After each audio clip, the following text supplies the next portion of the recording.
Yes, that's good. Okay. Alrighty, here we are. So, I did a bit of grinding, a few things to show. I went and leveled Aya up a bit, and she's now level 37.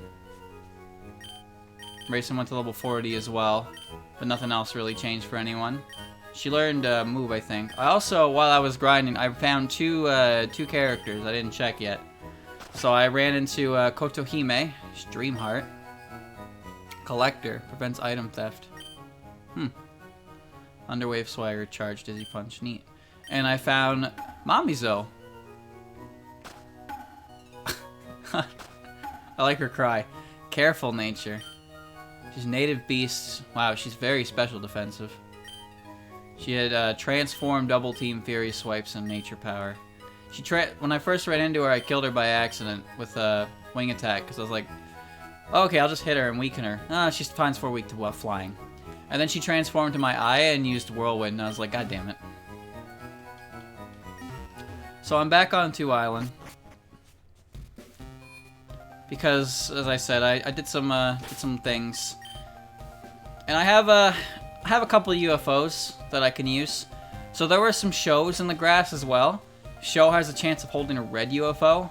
I found one red UFO on a show, so I got an extra red UFO. But I have enough green UFOs to last, which is good. It also gave Aya free EXP, and Nazarin gives speed EVs. So while not necessarily the most important thing in the world to give to Aya, Aya now has some speed investment, albeit very, very slight. So what I wanted to do was I wanted to get enough shards to make it so I would be able to afford a complete moveset overhaul for all my pogies, even if I'm not necessarily going to do that. So I want to see. I want to take a look at what we have. So whirlwind, quick attack, shadow hit. Aya's a physical attacker, yeah? So Aeroblast isn't that good on her, but it is good wind. We have Icy Wind, special as well. Brave Bird's physical. Brave Bird's really strong, but it is recoil, and also Roost. Let me see.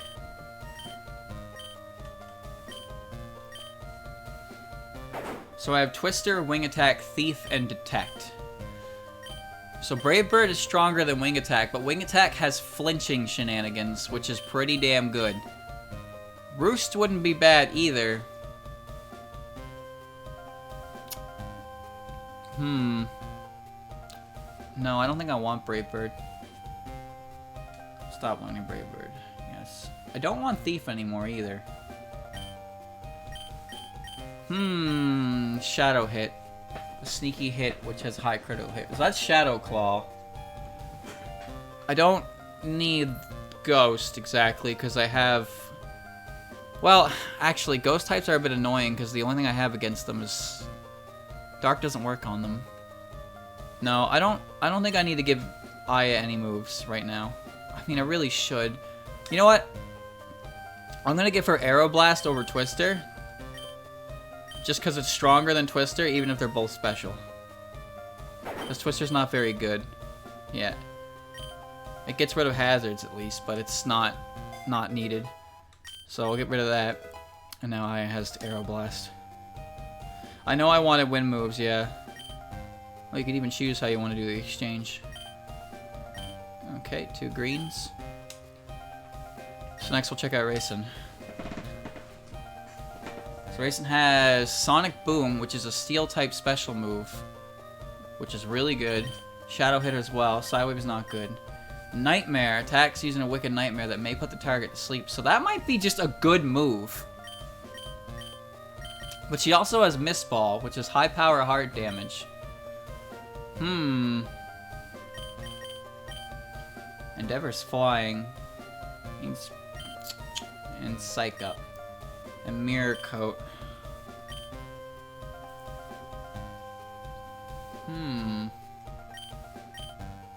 Nightmare seems good. If I knew the chance that it can put things to sleep. Yeah, it seems like it's Dark Void with damage, but I don't know the chance of it working. I think it might be worth getting. So I have Flash, which is not good. Mirror Shot, Blast Burn. I want to get rid of Flash, but I can't. I don't want to get rid of Mirror Shot because it's Stab. I might have to come back for racing. Sonic Boom's also really good, but I have Momiji specifically for Steel type coverage, so I don't necessarily need that for her. But yeah, I think what I'm going to do is when I get the chance, remind me, chat, remind me. When I get the chance, I'm going to remove Flash from Racing, and I'm going to give her Nightmare instead. We'll do that. Okay, now Suika had some whack-ass moves that she could use. So she has Thunder Punch coverage, which could deal with water types should she have to. She has Strength right now, which is a Dream type move, but she has Bulk Up, which I don't think I'm actually going to be using. And she has Eruption and Superpower. She learns a lot of Dream type moves, despite not being a Dream type herself. Rock Wrecker's different. Powerful Strike that may increase defense, so that's very high risk, low PP. I think what I want to do is I want to Thunder Punch coverage. But I have Aya. I do have Aya, and Aya's really good with that, so I might not need the coverage, but I haven't actually found a need for Bulk Up, because Bulk Up takes time to set up. Dynamic Punch isn't as good as you're thinking. I could go for Rock Wrecker.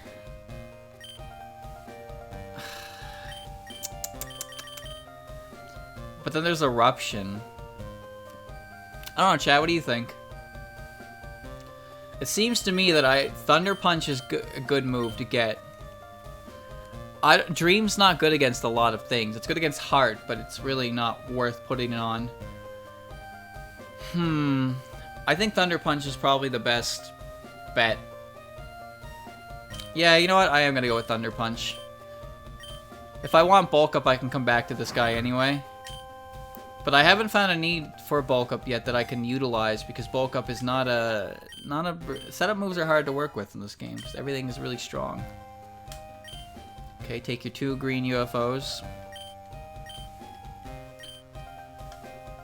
Who's next? What can Momiji learn? Momiji has Tailwind, Crunch, Blade Flash, and Cut. So Claw attacks is power-based target's cost. Braver, Intense Sword breaks opponent's defense. No, I don't think so. I think Tailwind's better than Sword Stance, so I'd rather get some speed and attack on top of it. So Momiji's moveset is fine. What about Remy? Remy has Flying and Dark moves. She can learn... Oh, wow. She can learn both Elemental Punches. Thrash. The user rampages and inflicts damage to target. Drops user's defense. That's good. Sky Attack. Soar. Soar to the sky. Hurts badly if foe uses Fly or Bounce. So this is a good move. It's a very strong flying type move. And it's not as inconsistent as Sky Attack. I think I'm going to get rid of it. It's exactly the same as Fly. I'm going to get rid of Wing Attack because flinching with Remelia is not as prominent as a Speed Boost Pokemon. So I'm going to get Soar. And take your UFOs. She also had a...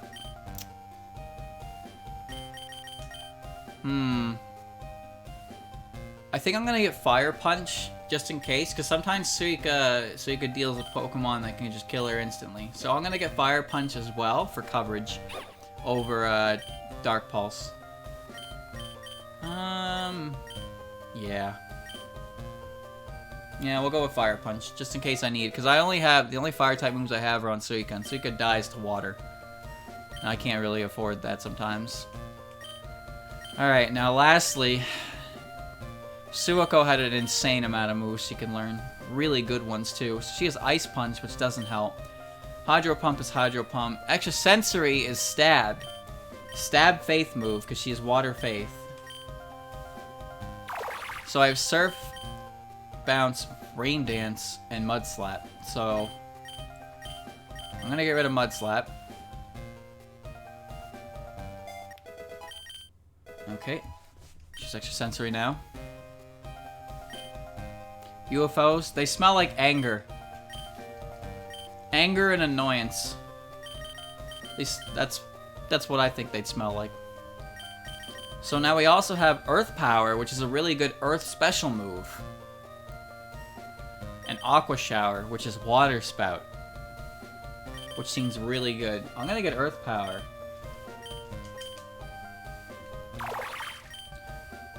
I don't want Rain Dance. I'm gonna get rid of Rain Dance. And I'm also going to get rid of Bounce. And I'm gonna give her Aqua Shower. Because Suwako is fast. So I like the idea of having a mini Kyogre. If only she had Ice Beam. Yeah, so now I can have Water Spout. For big damage. I can get rid of Bounce. That's a good set. That's a really good set. I kind of wish... I would probably ditch Earth Power for Ice Beam. But I don't know how effective Ice Beam is in this generation. Like, I mean... I know Ice Beam is a really good move, but again, in Bonika's... Is it? Alright. So everyone's got a bit of an overhaul, except Momiji. Oh, goodness. So now I'm going to head back 3 Island. And we can deal with the Berry Forest. Hell yeah, 10 minutes of team prep over and done with. Good stuff. And I remembered, I will buy some orbs. Hard orbs. I have a lot of money.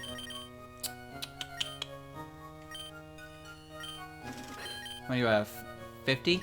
50 should be fine. We'll go with 50. There's no trainers in the berry forest. It's just a lot of berries and grass. Keep Aya up front, because Aya can run from things, but let's go.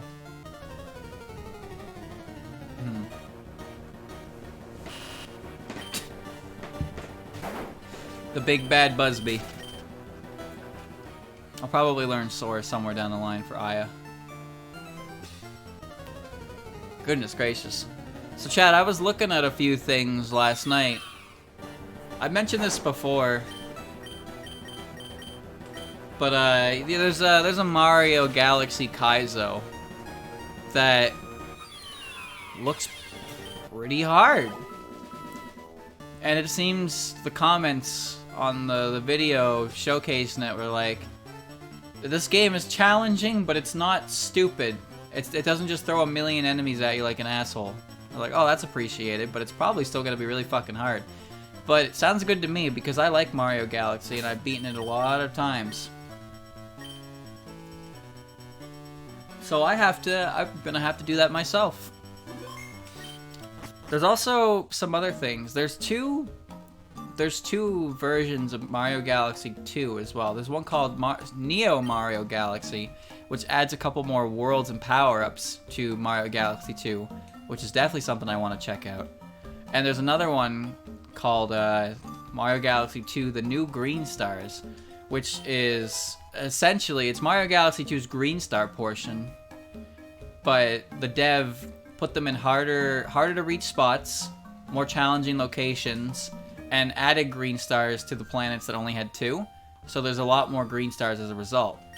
So it's more challenging that way, which is pretty cool. He also doesn't let you use Luigi, because Luigi has a natural higher jump, which is cheating. So that's also one I'd like to check out. So in total, there are 3 Mario Galaxy related things I would want to check out. There's Kaizo. There's the Neo one, which I think will be pretty good. Just a pretty much traditional playthrough of Mario Galaxy 2 with additional features. And then once that's done, there's the new green stars, which hides green stars in different locations. So this is a good variety of things. Oh, what? Did I miss that? I want that. I'm going back.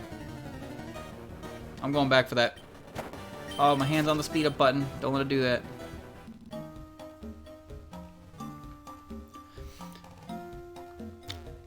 Mario Galaxy Kaizo. The only thing that was mentioned in the video was that you need to know how to do the slope jump. I don't even know what a slope jump is. So, as long as I learn that, I should be okay. Another thing they showed off was that star bits reset. And what that means is that if you die, the star bits you collected in the level go back to 0. That sounds like hell. Just because there are so many hungry Lumas that are going to show up that you're going to need star bits for. And you're going to need to collect a fuck ton of them. And you can't die.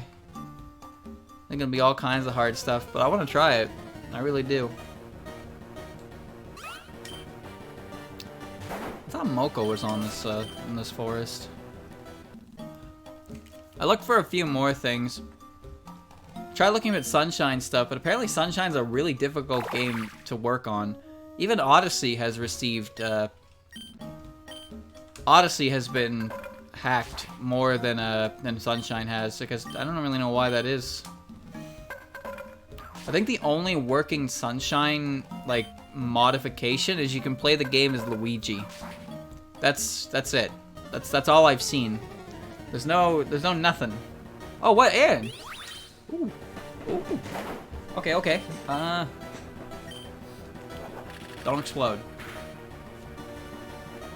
Perfect. And a flinch. And then, yeah, I want to know more about that multiplayer one. I didn't see anything on it when I was looking, though. I liked Odyssey. Odyssey was really nice. It was no Mario Galaxy, though. Mario Galaxy is still my favorite. Got her. The thing I like about Mario games comes from the moon and certain people. She could make many kinds of medicines. What I like about Mario games is their environment. They're always so nice and pretty looking and devoid of real issues. Stuff like that. But then one of the selling points of Mario Odyssey was that Metropolitan area, and I was just not having it. It's a cool area, but it doesn't really do it for me. Like, the thing is, there are very few areas, I think, that really tried anything new with the formula. Well, no, I shouldn't say that. Fossil... No, I don't want to say that. I take that back. I 100% take that back. Because Cat Kingdom is really cool. Very, very cool kingdom. I like Fossil Falls. It's very neat. I guess, really, the only ones that are kind of, like, basic are the split path ones. But even then, I think the forest one mixed in with machinery is pretty damn sick. But beach and snow is not that revolutionary. There's not much to them aside from that aspect. Okay, I need to do...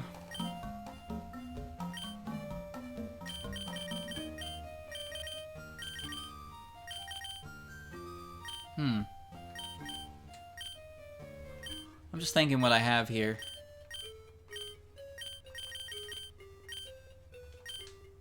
No Fire World. Oh, yeah, there was. It was the Luncheon Kingdom. The Food World was the Lava World, but yeah, it was kind of eh. Whimper Sniff. Oh, please help. Scared Monica appeared a while ago. I kept scared. Main lost. Still scared. I'm too scared to move, but I want to go home. Oh, here it comes again. No, go away. It's scaring me. Ah! What was that? Oh. Kikiri. I'm gonna Plunder Punch it.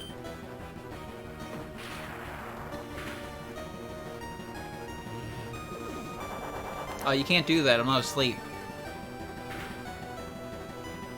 You can't do that. I'm not asleep. Excuse me? Why do you have a bunch of healing moves? This is the worst. I need to paralyze it.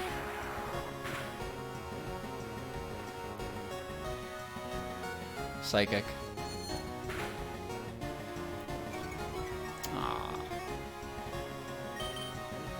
The rules are changed. Stop that. If I can just para her, I can at least have a better shot.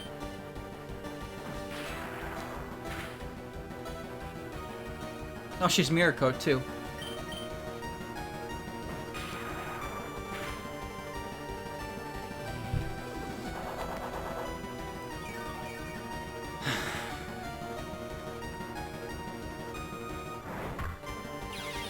Well, this is bad.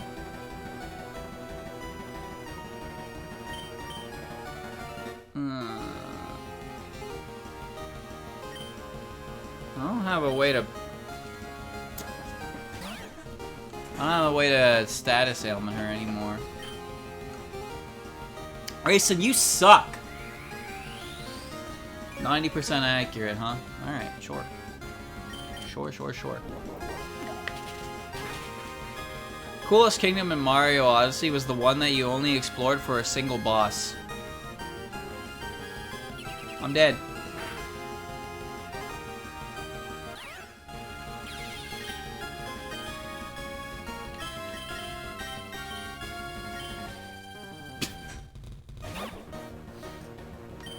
Alright.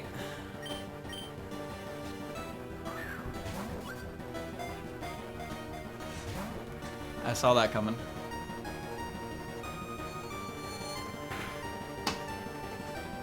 I didn't know reason affected Dark. Bowser's Weeb Kingdom was pretty cool. Yeah. Yeah, that was pretty cool.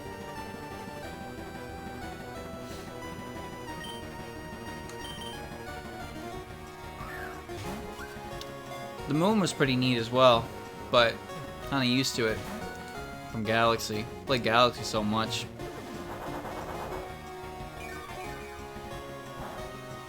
At least I resist that. In the ball. Stay in the ball.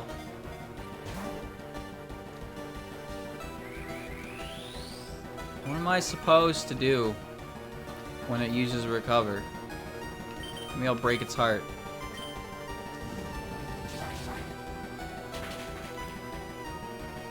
I didn't do much. That's fine. Chop, chop! Nice.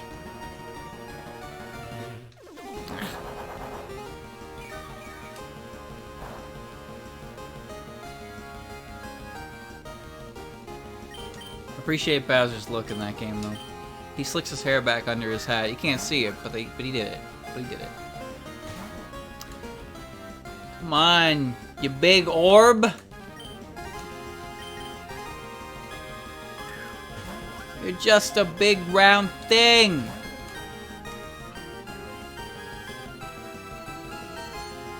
Why?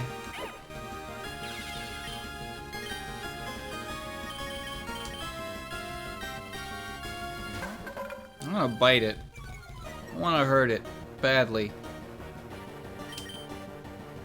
More orbs coming your way. It's like a Matryoshka. Like a reverse Matryoshka.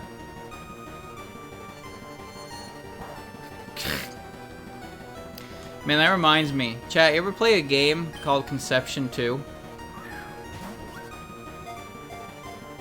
I'm pretty sure the first one got animated, but I don't give a shit about that. There's a game that came out on 3DS. I played it, and I don't think I enjoyed it. But I played it. I played a lot of it.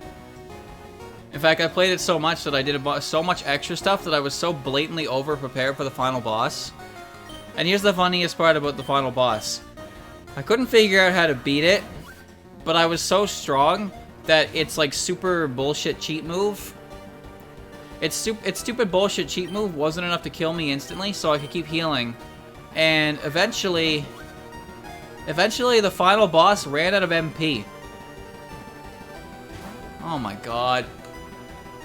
So it could no longer attack me. So I just chipped away at it at that point, and then I beat the final boss because they didn't cheat and let the AI use whatever they want. It just ran out of mana and it couldn't do its fucking move again. Honestly, it was kind of funny. But like because there were a bunch of, the way it works is you use Matryoshkas and you create little star creatures with a girl. You hold hands and it creates Babby. I'm not even kidding. And you create little groups of Babby warriors and you can use them to fight alongside you. So I did that. And there are a couple locked ones you get by farming rare enemies, and they have a chance to drop the item required for you to create better classes. So that's what I did. And I pretty much got every hidden class in the game, all the additional dungeons. I never ran from a single fight. I beat literally everything I ever ran into. I brought all the different extra side characters with me on different occasions, so they all got levels. So yeah, you could say I probably enjoyed it, because I spent that much time playing it. But I guess at a certain point I was just like, I'm fucking done with this. And then I ran to the final boss. Skipped all the fights leading to the final boss. And then the final boss was, as I explained, it tried to kill me, it couldn't do it, couldn't kill me. And eventually I just chipped it out. Wasn't the conception anime save the world by... Yeah. Yeah, pretty much. I never played the original. I've never even seen the original.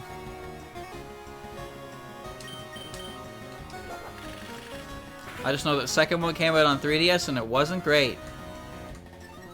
I think I got like a 6 out of 10. Something like that. There's like 7 stories you can do with the different characters, the different girls. And I don't remember like any of them. The only one I remember is the monochrome chick. You build a plane with her and you fly away. Because she's like weird. Then there's the pink-haired chick who's she's basically Miku. No, she's not Miku at all. She's a swimmer with a tragic past. Some of the endings are good. One of the characters is your teacher, who's barely a year older than you. And she doesn't actually get an ending. At all. You just pair up with her and then the game ends. And here's the best part. If you complete every girl's route, you get a harem ending at the end where they're like, oh, we just can't decide who gets you, so we're all gonna share you. Yep. It's a very fantasy element in this game. Never you mind the monsters, the conception of children through Matryoshka dolls.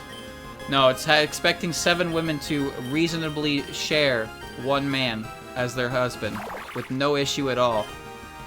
That would be the most unrealistic part of that. I hate this fucking thing a lot.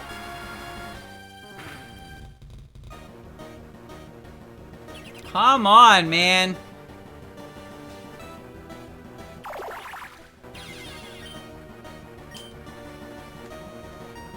I panicked.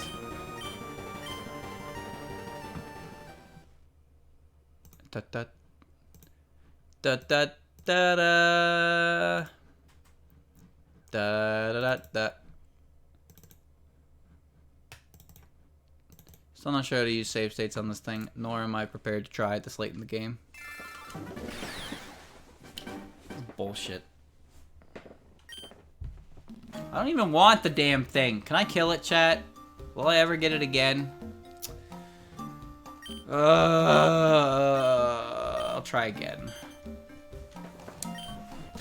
I'll try again.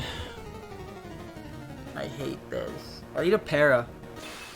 I need a paralysis with a thunder punch.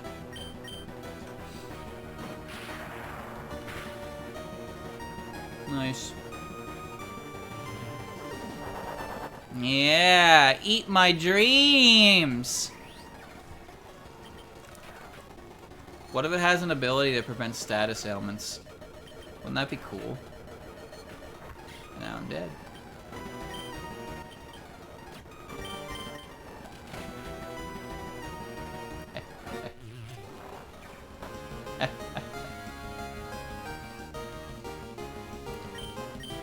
Da da da da da da. Alice, Alice, pray to your Alice, for only Alice controls the fate of the mirror in the ball. Fucker! Did you see how close I was? Go, Alice, go.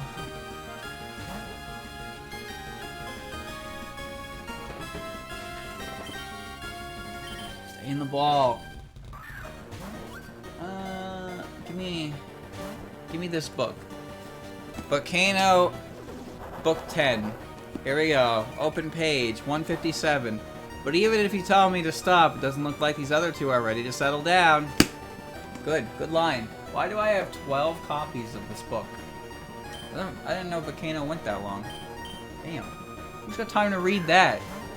Who the fuck can read that? What's this book? This book is Bungo. Bungo Stray Dogs, another story. Or when you have successful side characters that everybody loves, so then you kill them off. You write them a side story so they can continue on and you keep making money. We all know what happens. Let's not pretend that this isn't why characters survive. If you make a character who's not the main character and they're really popular, they get a spin-off, chat. I don't make the rules. That's just how it goes. What's this one? What's this book? 1 Week Friends. What? Looks terrible. Let's see. Yuki Hase desperately wants to be friends with Kaori Fujimiya. Oh, whoops. Hold on. I gotta hit it with another mirror shot. Yeah, that's fine.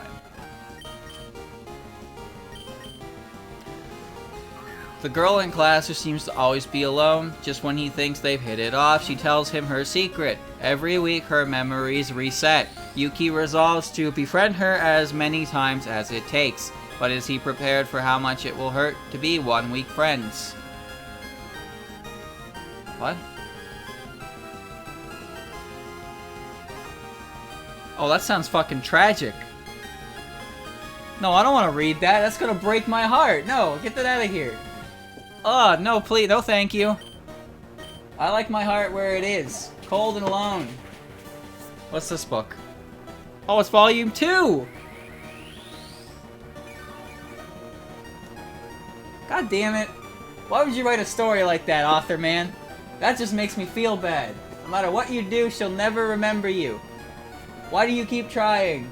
You bleeding heart bastard. Not a bad pitch. It actually seems pretty good. I don't know how many volumes it is, though. Alright, here's one. This is the ancient Maga's bride. Enter the magician's apprentice. Her name is Chise Hattori, a penniless orphan troubled by visions, sold as a slave to an inhuman mage. She is about to begin a strange new life filled with magic, fairies, and other beings of a fantastical nature.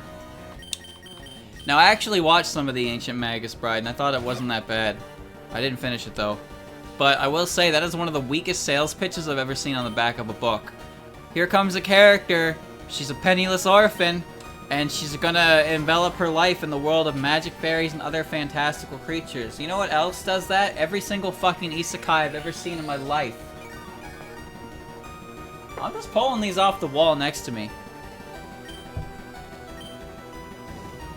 What else I got? Alright, chat, I'm gonna pull one, and let me see if you can guess it. Let me see if you can guess it. Give me this one. Yeah, this one looks popular enough for somebody to know. Okay, let's see. Alright.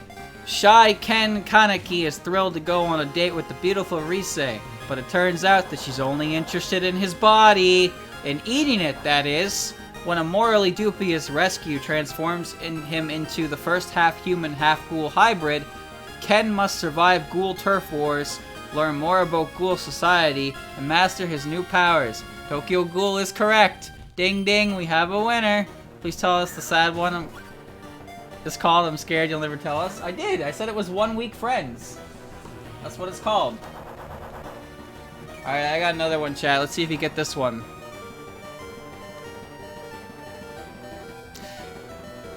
Train Hartnett, also known as Black Cat, was an infamous assassin for a secret organization called Kronos. Until he abandoned that cold-blooded existence to live life on his own terms as an easygoing bounty hunter, but his train's past is far behind him as he thinks. Train and his partner Sven go after a huge bounty, attempting to track down a weapon smuggler who is dealing dangerous new technology on the black market. They cross paths with an elegant thief who offers to help them, but will the alliance be fruitful, or will the burglar bring bad luck to the Black Cat? Yes, it is Black Cat. How'd you know, chat? How'd you know? Alright, ready? Here's another one.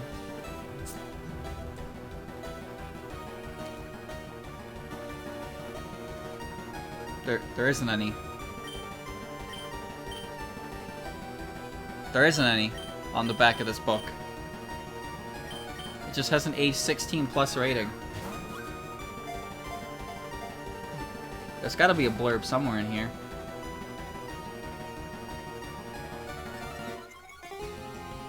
Nope. Nothing. Nope. Nothing. Nothing on that one. Alright, it's fine. Alright, here's one. Let me get this one. Alright.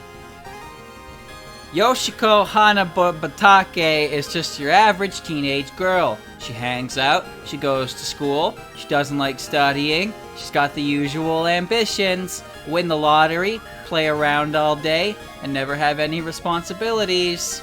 And she likes bananas. She really likes bananas. Okay, maybe she's not average. Maybe she's below average. Way below average. Fortunately, Yoshiko can rely on her old friend Akun to keep her in line, assuming he doesn't strangle her first. Alright, what's that one, chat?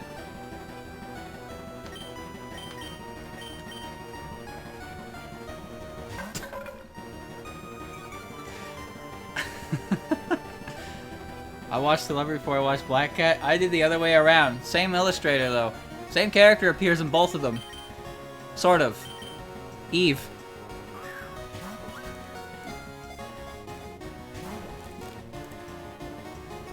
No one get it? Has no one seen this this anime? Has no one read this manga? I thought it was pretty funny, actually. I like this one. Tokyo Ghoul. No. Alright, give up. It's called Aho Girl. Alright, nobody gets a point for that one.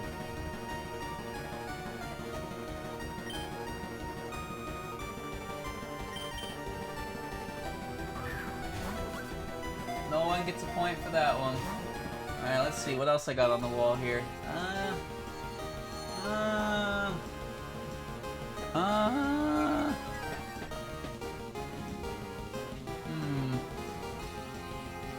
Oh, this one looks...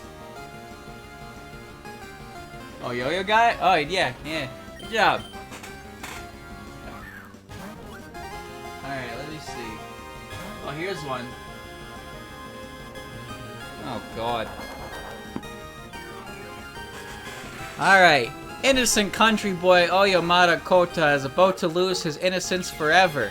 After transferring to a big city high school in his freshman year, Kota quickly becomes embroiled in a world of crazy.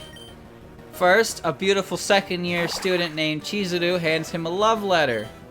Oh, spicy. Kota can hardly believe his luck. But when he meets up with her after class, he gets an even bigger surprise. The busty babe not only has the perfect body, but a set of fox ears and a tail. It turns out that Chizuru is a fox yokai and she has set her sights on Kota. Soon, Kota is spending day and night fending off the frisky fox spirit's advances. Even worse, he soon learns that his new school hides a shocking secret. It is full of yokai who pose as human students, each with their own agenda. In a dog-eat-dog world, Chizuru's foxy love for Kota may be his only hope. What is it, chat? What is it?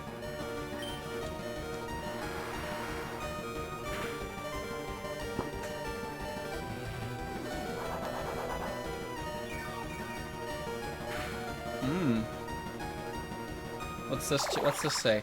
They hate us, but make friends with humans. Someday they'll get us all killed. Oh. Ah. Ah, I see. Kano-kan is correct, you degenerate.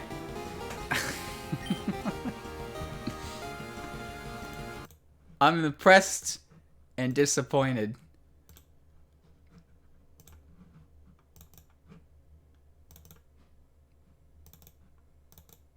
Here we go again.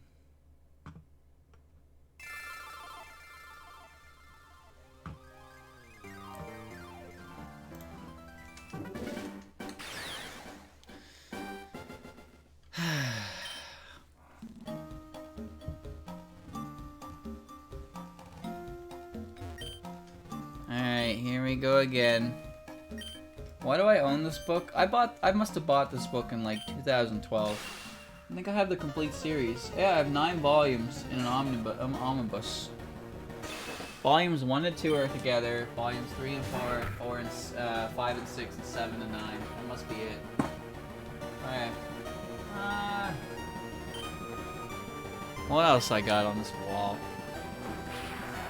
Let me see. What's this? What's this? Alright, I got one. Alright. Yamada may be shy and rather clumsy, but the flower gardens at her school have always brought her happiness. Suddenly, a different sort of beauty catches her eye. The vivacious track star Kase-san. Although the two girls don't seem to have much in common, they soon start a romance where each must learn an important lesson, intending their budding relationship. Can the two girls, so different from each other, learn how to make their first love blossom? Bloom into you. No. I don't know what that is either.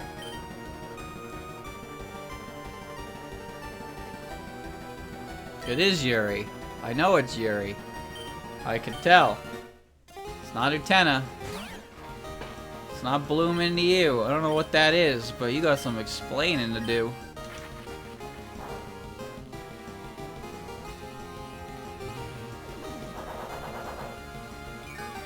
Is this a light novel? No, it's a manga.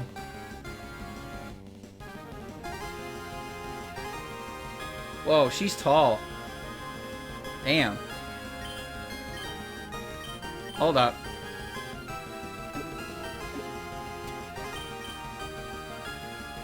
Alright. Oh, now she's tan. Man, that's just great. That's just great. Get yourself a tomboy girlfriend like that. She's tan. She's tall. What isn't she? Kase-san Morning Glories. That's correct. That is entirely correct. That's exactly correct, actually. Why do you own that too? Oh, they're sharing a bike and she's holding on tight to her. Oh! Why are you dead? What the fuck happened? Oh, I'm trying to read. Why are you doing this to me? I'm just trying to read a book.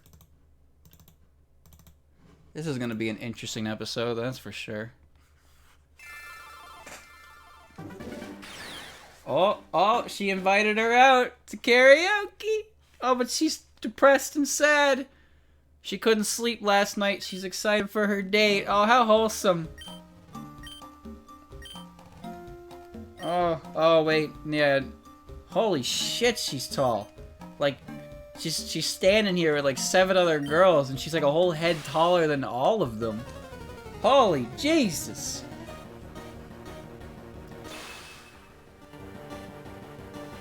I'm gonna put this aside and read it myself. Oh, she's terrible at singing.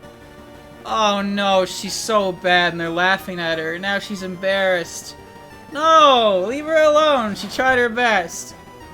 Come on, don't do that. Oh. Aw. That sucks. That's not cool. You can't laugh at people for trying their best. She just tried to sing and have fun. But you know what? Tall girl McTrackstar came and saved the day.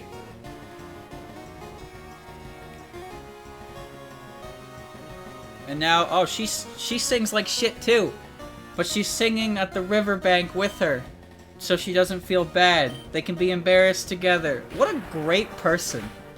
What a fantastic character. Oh my goodness. Oh, that's so cute.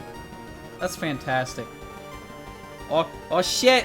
Oh shit! Indirect kissing! Oh damn! I don't even know what page I'm on anymore. It's getting intense. I gotta stop. I can't. I gotta stop. I'm getting into it. I'm gonna put that on the side and read it myself later. Okay, that was an interesting experience.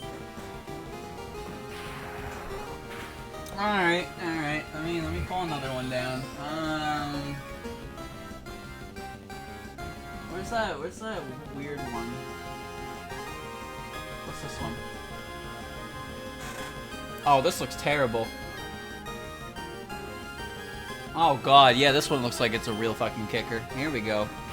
Alright, I can barely read it. Mitsuki longs to experience true friendship, but she struggles to open her heart to others. As a high school student, she's determined to make a change. Her chance to make friends comes from the last place she'd expect. 4 handsome, popular members of the basketball team. Although Mitsuki is wary about getting along with these school princes, she starts to see the possibility of a lasting connection when she gets to know their unique personalities. With a new group of friends, an exciting high school life may be waiting for this former wallflower. Uh-huh.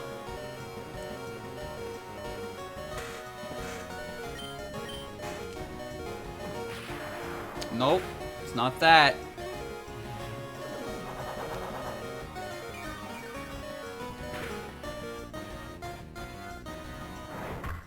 Whoa.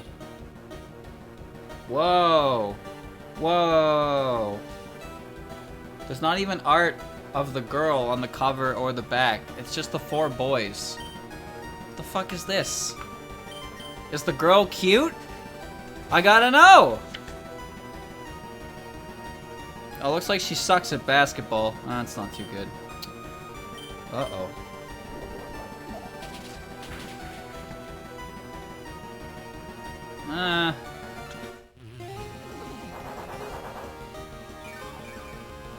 I can't tell which one's the main character. Is it the one with glasses? Is it the one without glasses?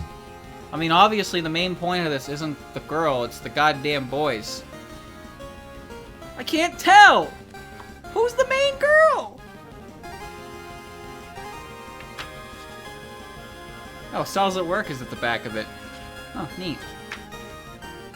Oh, so is Sweetness and Lightning. That's a good series. I like that one.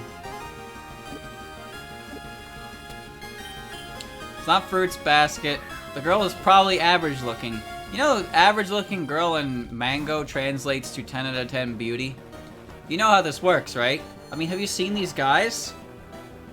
These motherfuckers have chins as sharp as a bed of needles. That's how handsome they are. You're very handsome when your chins look like that. Anyone get it yet? I don't think so. Alright, chat, I'm gonna give you one more ball throw to get it. Seems like it's kind of a recent one. Because it's advertising Cells at Work in the back. Does it have a redhead? There is so much bloom on the illustrations that could be orange or red or anything. I really don't know. Yowie hands? Oh my god, you're right. Yep. Jesus Christ. This dude is doing he's striking a peace sign, but his fingers... Bro, holy fuck. I wish... If my fingers were that long, the things I could do with them. Bro, he could poke your eyes out and have enough wiggle room to, like, Jesus, go with the back of your head. They're so big. Oh my god. If they face palmed, it would be more like palm face. Alright, here it is. Ready? Drum roll, please. It's called Waiting for Spring. There you go. It's a sad tale. Okay.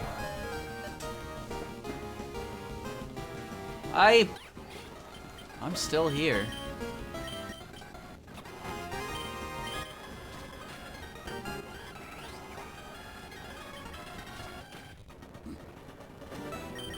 Okay. Kaiji is good. Kaiji is like got the ultimate yaoi chin. Even if it's not, you know, that. Let me see.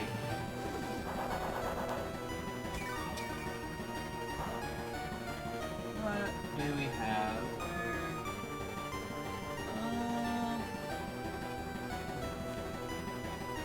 Here's one. Oh, I know this one. It's actually really good.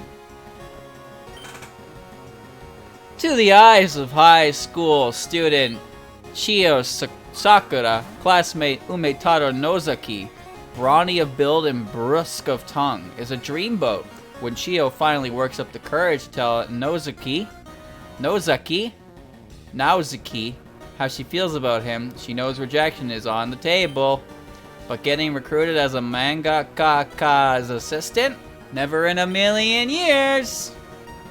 But for someone who makes a living drawing sweet girly romances, Nozaki-kun is a little slow on the uptake when it comes to matters of the heart and reality. And so Chiyo's daily life of manga making and heartache begins. Yes, that is Nozaki-kun, that's the name of it. It's actually really good. It's a really good series. It has a bunch of very handsome boys in it, but the main character kind of looks like a Paris, but she's very cute. And you want to see her succeed. She's great. I hope she gets what she wants in the end. I truly do. Alright. What else we got? There's some things buried in the back here. Take a look. Oh, here's one. I hate this one. Why do I even own this? Yeah, I hate this series, but I own like 7 volumes of it. She looks like a Paris! Alright. It's hate at first sight, or rather a knee to the head at first sight, when Rakuichi Joe meets Chitoge Kirisaki.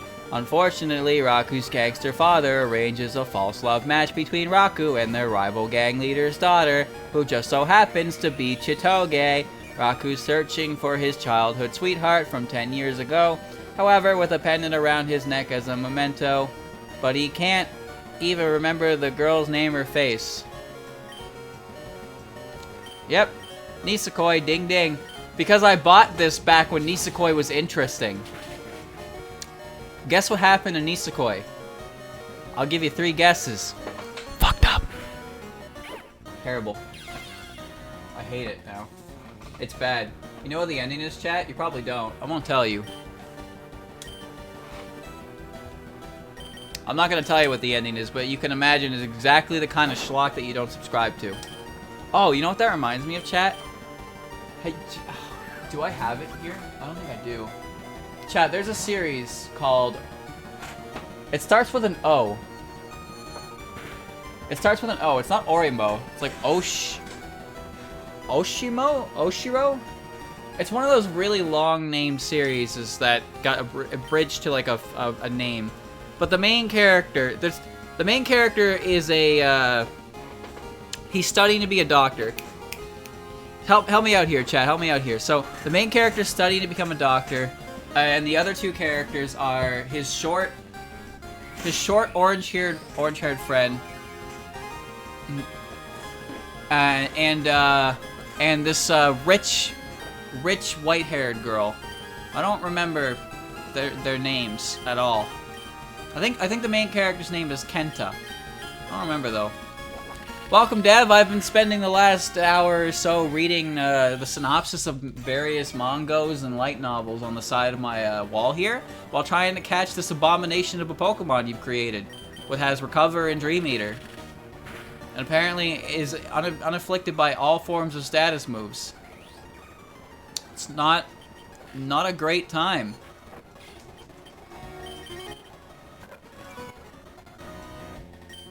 Got to up this thing's catch rate. I see.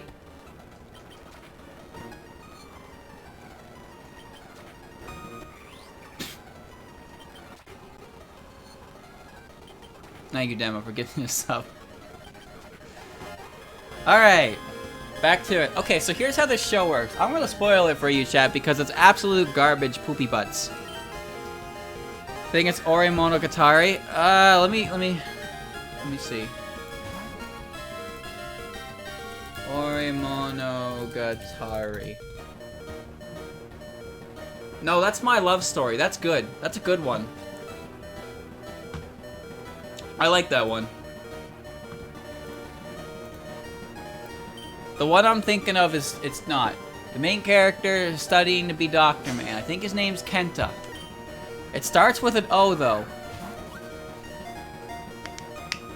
But yeah, okay, so here's how it works. So the main character has a childhood friend, right? She's small, she's rambunctious, and she's like, I think she has an injury or something, right? So the main character's entire driving motivation in his life is to study, to become a doctor, so he himself can cure his childhood friend. That's fucking fantastic, right? That's great motivation. I love that. But here's the worst part, okay? So, it wouldn't be a shitty love story if you didn't introduce other characters who have no bearing on the story at all. Please stop using recover. So what ends up happening is he enters a false relationship with this, the rich girl. For some reason. Can't remember why. Don't ask me why. I don't remember.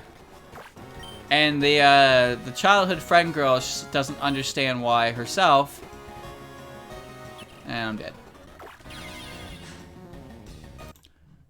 And that's about it. And it's just one of those shitty, like, mini harem shows like that. The part that pisses me off is that the last episode, he has the choice to go to his childhood friend or chase the girl he's been having a fake, on-the-surface boyfriend-girlfriend relationship with. For no reason at all. And you know what he does? Take a fucking guess which option he chose. Piece of shit loser. I can't believe that. In what universe would anyone go after the rich snooty girl who doesn't even like you? When you have the fucking childhood friend who you're dedicating your entire future to. What's the point? So yeah, it's garbage. Just like Nisekoi. Nisekoi is booty. Chat, have any of you actually read Nisekoi or planning on it? Because I'm probably going to spoil the series right now, because I hate it. So basically, you just sit there for about 200 chapters watching drama unfold between a bunch of different parties. Right? So you got Chitoge, you got, what's her name? Oreo girl. There's some orange-haired girl who shows up a little bit later in the series as well. And they're all related to the promise of 10 years ago to find Mr. Main Character's childhood wubber. Something like that, right? But the thing is, none of this matters because the guy in question clearly has a crush on Onodera, that was her name. Onodera, Oreo girl. And Oreo girl has a crush on old Ragu. So Ragu and Oreo are pretty much like, they're set in stone. They very, very clearly like each other. They would very easily start the datey thing. And then Chitoge is like, hey, I exist and I'm really annoying and I am the most archetype tsundere you've ever seen in your life. And Ragu is like, yeah, that's his name, Ragu.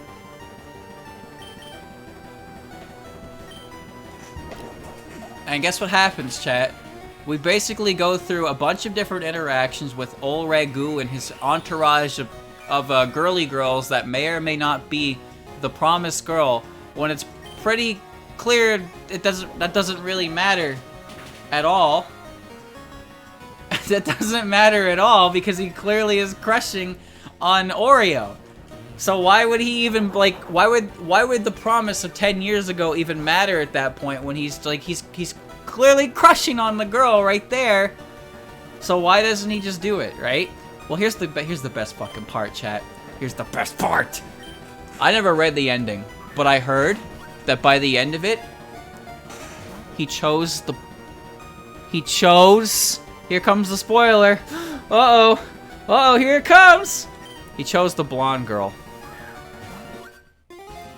You spend 200 chapters with this romantic tension between Oreo and Ragu, and this character on the side who you think you're supposed to care about, but like shouldn't even be involved in this at all. And he's like, I like Chips. I like Chips Toge. Oh, I did it. Her name is now Chips and Toes. There you go. He chose her. Terrible. Garbage. Young girl inside a large bronze disc can move around the disc.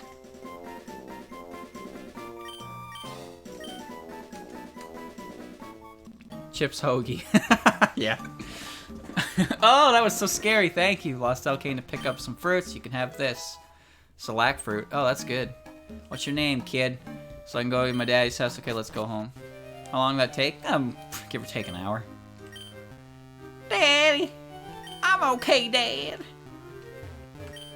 Is that you're saying this for me? How do you know I love rare rocks and gems? You want to make a guy happy. Yeah. Yeah, I bet.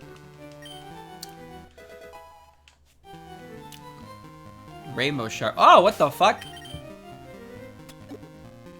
Chat, he gave me a rainbow shard.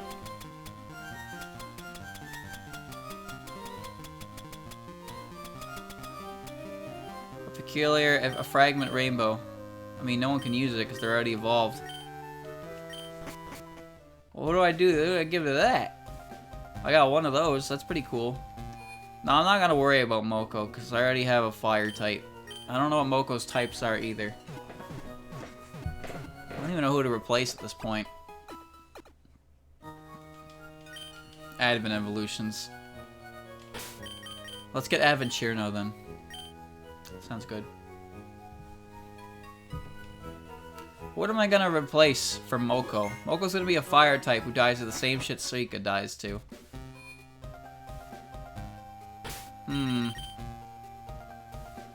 Alright, I'm gonna head to Kindle Road now. Just for collection's sake. Yeah, maybe they're up on Kindle Road. Let's go. Speaking of series that have terrible endings, you ever see Haganai, chat? The one about the club of people who don't have very many friends?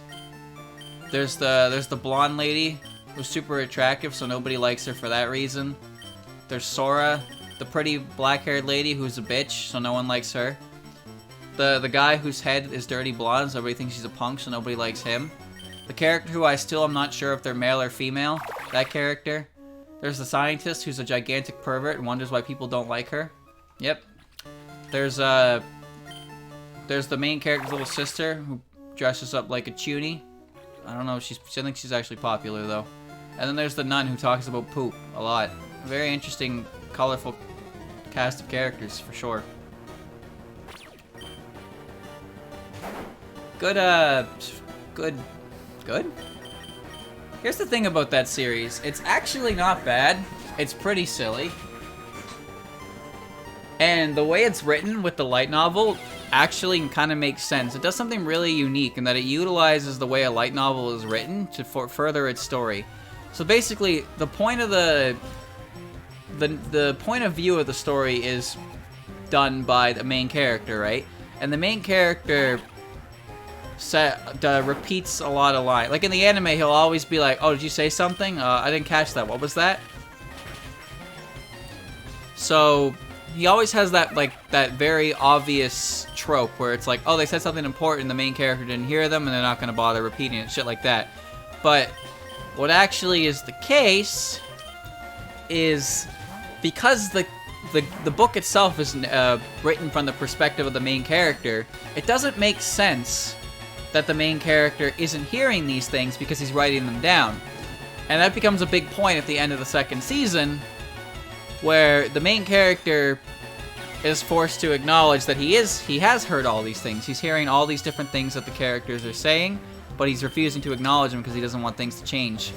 He doesn't want to ruin his friendships by creating his own little harem. And you know what? Kudos to that man. So then season 2 happened, it left it on a cliffhanger, and I was waiting for season 3. Then I found out the series ended outside of the anime, and it just fell apart. I didn't actually read it myself because I got better things to do. But it seems like the way it ended, the main character was just like, yeah, I'm not gonna bone anyone. Except you, guy in maid outfit, who may actually just be a girl anyway, but I'm not quite sure. Haven't checked under the hood. Who knows? That character's gender has gone from male to female 3 different times over the course of that story. I'm pretty sure she's female. I think. I really don't fucking know. Either way, she was in a maid outfit, and then she was in a butler suit, and she just looked fine no matter what, so who really cares about that? But yeah, he ends up going with her romantically, and then that's the end of the series. Oops, bye. That's it. That's it. You can now exit the theater. That's all we have to show. Goes from great comedy to heavy romance into like the U-turn tonal shit. And then it couldn't figure out what it wanted to do. As I said, its ending was bad. You want to know my favorite rom-com? My favorite rom-com is my youth romantic comedy is Wrong as Expected. It has 2 seasons. 3rd season was expected to come out this spring season, but it's delayed because of obvious reasons. Well, isn't this fun? Yeah, isn't this fun? But the 1st season came out like 5 years ago. And it's really good. Here's what it is. It's a rom-com, right? And the main character is Hachiman. I fucking love him. He's an incredible pessimist. People don't like him. He has so many cringe moments in his past that make you feel really, really, really bad. Like, really bad. Like, holy shit, this poor character. He's got the eyes of a dead fish. As I said, he's not sociable. People don't like him. He's a little bit too relatable. I'm gonna be real blunt here, Chad. He's a little bit too relatable sometimes. But he ends up getting put into a club with a problem student who thinks she's better than everyone. Man, I want to rewatch it again, actually. Fuck, I love that series. I gotta rewatch it. It's so good. It's so fucking... Oh my god, it's her. I gotta get her. So he joins a club that's supposed to take on problems within the student body and solve them. And the thing is, Hachiman's actually really good at this. But oftentimes he ends up using himself as a martyr to, like, achieve the results required. Oh, come on. I want the blood rock. So I'm not gonna get too into it because that's a pretty big point that gets expanded upon in season 2. What's its name? It is my youth romantic comedy is Wrong as Expected, or my youth romantic comedy Snafu. You'll be able to find it. Also, if you watch season 1 and season 2, you will see there is a noticeable increase of animation quality. There's like 3 or 4 years difference between season 1 and season 2. Super, super, super good show. Highly recommend it. One of my favorites by far. There's a tonal shift in season 2 that you may or may not like. I like it personally because it actually attempts to build these characters, these 2 main characters are horrible people. They are not good people. They're despicable, they're rude, they're underhanded. They are not good people. But season 2 expands their characters and tries to, like, improve them, and I respect that. I really do. Honestly, I think Hachiman's one of my favorite main characters I've ever seen. Just because he's not perfect. He's not Stan McNormal guy. Hobbies, none. School clubs, after school club, who just magically shows up and gets the girl. The solutions that he comes to for solving problems are very in character for him. He himself is a very, very despicable character, but one you can't help but feel sorry for and want to see succeed. I fucking love that guy. I really do. That might be one of my favorite shows. That might be one of my favorite series. As I said, a couple years ago, I rewatched it. And then I learned that a season 3 was coming, March 2020. Well, that's not happening now, but it will happen eventually. And I was like, oh, I'll read up ahead. But unfortunately, the latest release The latest English release of that series is Volume 8. Which, you can't... That pretty much is the last volume of where Season 2 ends. So I can't even read up ahead. No, he's not a Johnny Blankslate. He's a very interesting character. I've never seen a character like him. And to be honest with you, his character doesn't really... At least in the first season, his character is very simple to understand. He's a very negative person who got dealt a shit hand through life. In terms of social and all that kind of stuff. He's a social outcast. And he's a dickhead. And you know what? He's fine with being a dickhead. He tries to tell himself he's fine with being a dickhead. But like, he's a very real character. He's a very grounded character in reality. The way he solves problems is very in character to the way he acts as a character. And he's not unbreakable. He's not just the stone wall devoid of like personality. There's something in him that's more to it. I just think it's really good. I really do. If I had to recommend only one rom-com series, and I know rom-com series, the problem with rom-com series is they usually just kind of fuck up. And they don't go anywhere. Toradora is a good one, actually, for that reason. Toradora is 24, 26 episodes. And it starts very traditionally. It starts very traditionally, like, okay, well, you have two characters who have love interests, and they're working together to help each other with their love interests. But as the series goes on, it starts evolving into more than that, and it takes a tonal shift further in. And honestly, Toradora is really good. I really liked it. It has some issues, as all series do, for sure. But I think that as far as a romantic comedy goes, it did a good job. You know why? Because even though it was based on a light novel, it didn't end after 12 episodes and then just leave everything up to interpretation. That's one thing I despise about light novel adaptations, is 9 times out of 10, they're never going to finish. You're never going to get to read the source material. You're never going to see a happy ending, or any ending at all. The ending sucked. I loved it so much and the ending sucked. I feel that. The ending was a big letdown. I personally can deal with it, just because it's not like a bad ending in the sense of like everything goes to shit, but you are right. The ending itself is a pretty under impressive point, that's for sure. But chat, did you know that the author or the writer of Toradora, to confess, and then she's like, nah, I gotta go. I mean, yeah. To be fair, at the very least, she tries to reestablish, like, a link with her family to better herself. So I can understand the point it's going for, but I also understand that it does kind of suck that, like, it finally all comes together and she's like, peace! There's the PSP Toradora, again, his English translation has some better endings. I know that thing, and I wanted to try it. I found it before when I didn't have an emulator that would work. Now I could probably play it myself. Orimo also has one like that, which is way better endings. Much better endings. But chat, you ever heard of this one? It was written by the same guy who wrote Toradora. It's called Golden Girl, I think? Has anyone seen that series? Another anime with a great story, I bet, and just gamers. You want me to tell you a great story with a bad ending? I'll get back to that in a sec. I never actually finished Gamers. Golden Time. I know, yeah, Golden Girl is Betty White. Golden Time.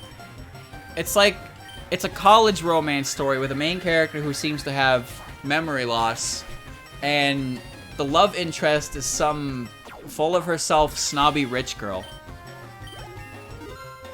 And apparently she's like one of the worst characters in the entire series, but because she's the main heroine, she automatically wins. So like when I checked this, because I was interested in it specifically because it was written by the same guy who did Toradora, and Toradora scored really highly amongst a lot of people.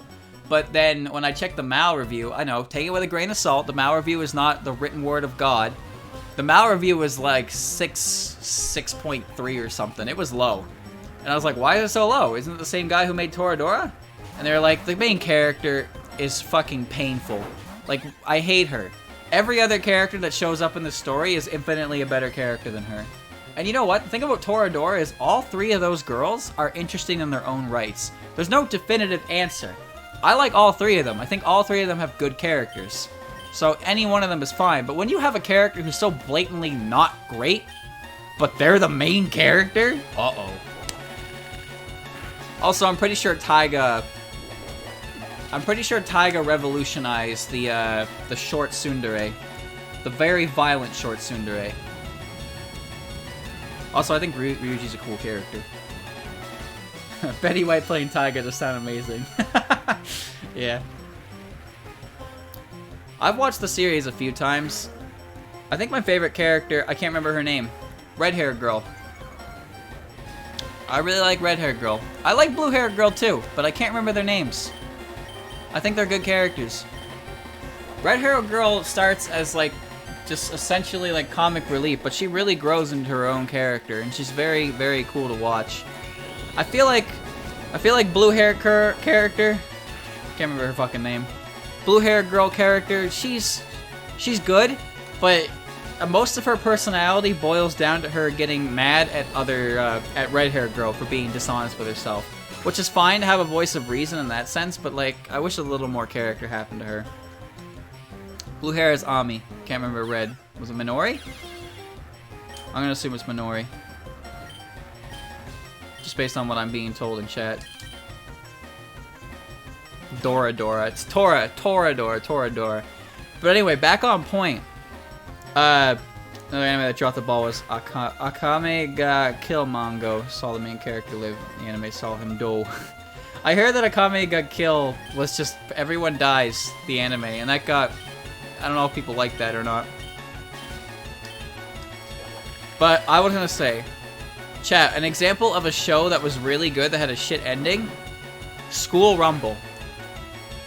I love School Rumble. School Rumble is 2 seasons of just different activities. I love School Rumble. Harima Kenji, one of my favorite characters to this day. A big biker badass like no other. Love that character. The issue I have with School Rumble is School Rumble starts off pretty slow, and you have main character. You have Tenma Sakamoto, right? And she's boring McGeneric character, and she likes Karasuma, who is quite literally boring and generic. These two characters are designed in a way that they are boring. They are boring and generic characters, but the beginning of the series starts with them. But the thing is, Harima likes Tenma, and Tenma likes Karasuma, that's his name. So they have this weird triangle. So a lot of the early stuff is basically Tenma trying to impress Karasuma with Harima trying to impress Tenma, which is all well and good.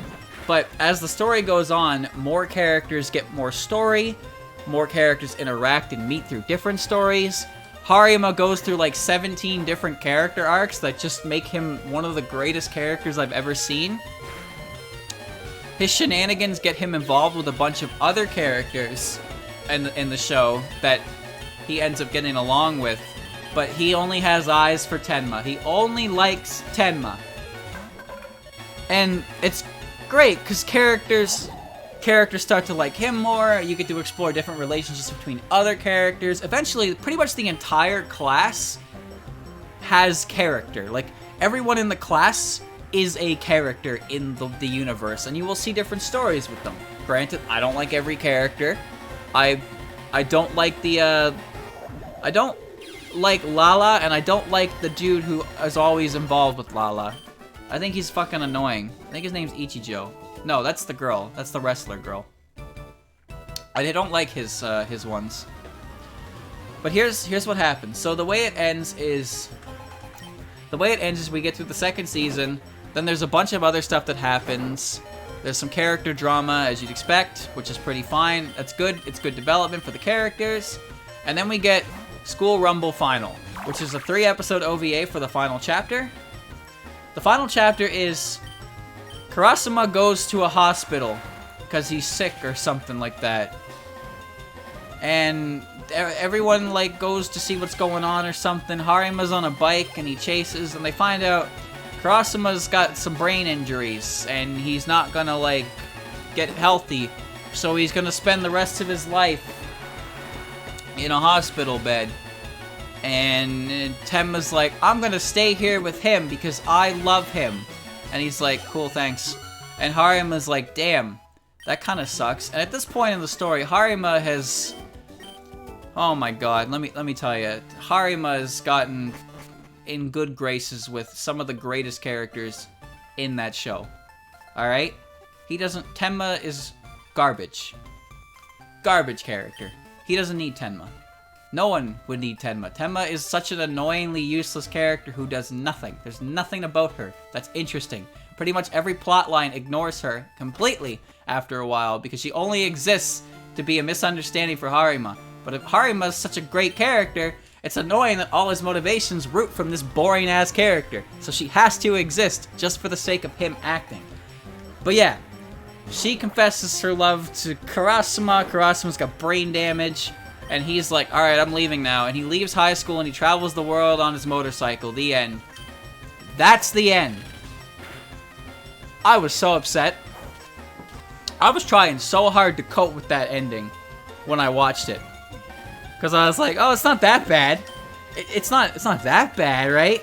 It's that bad. You spend 52 episodes, or even like 17 volumes reading and experiencing all these different stories from all these different characters, and that's how it ended. It was rushed to meet a deadline. I'm pretty sure the guy who made it regrets it.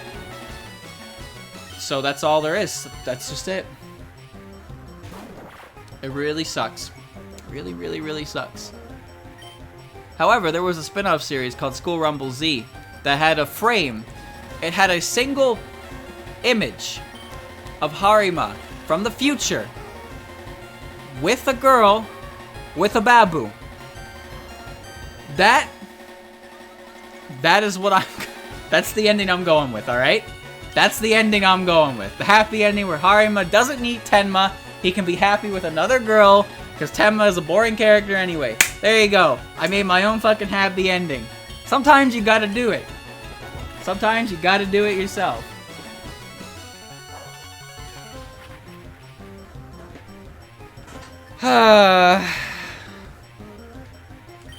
Man, what a rant.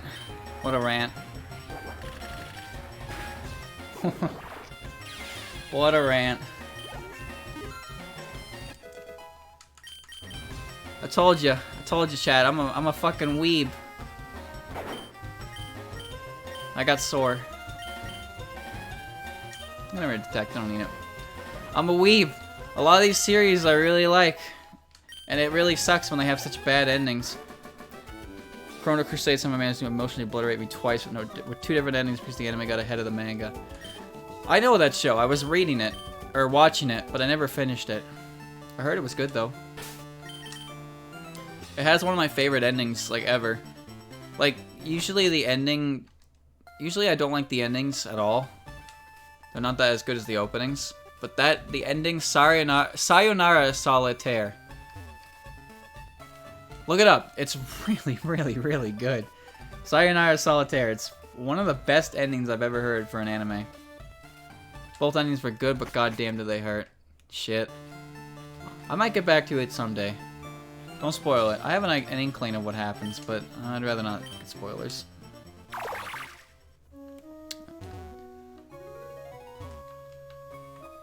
I'm getting hungry. All I have is a bowl of cereal.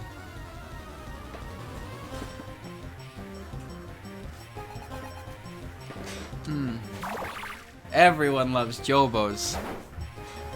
I'm waiting for the year 2017,000 for when we finally get Stone Ocean. I can wait. I'm not going anywhere.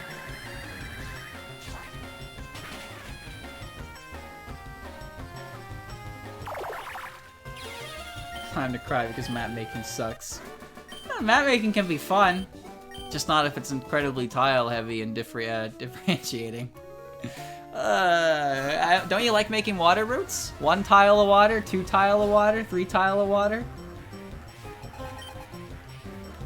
Steel Ball Run. Oh, that's in the next Big Bang. That's when we're gonna get Steel Ball Run, and by that time, part 14 will be done. I don't like this.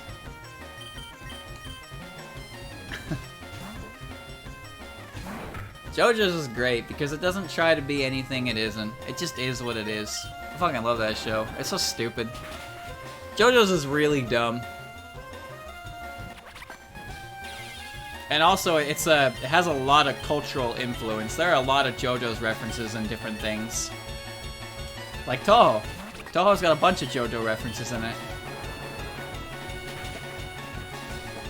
JoJo's also taught me that when you're monologuing, time literally stops.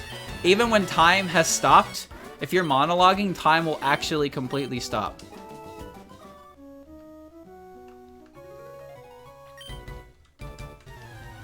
Yes.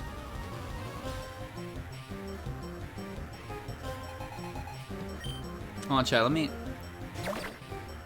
show you my favorite scene in JoJo's.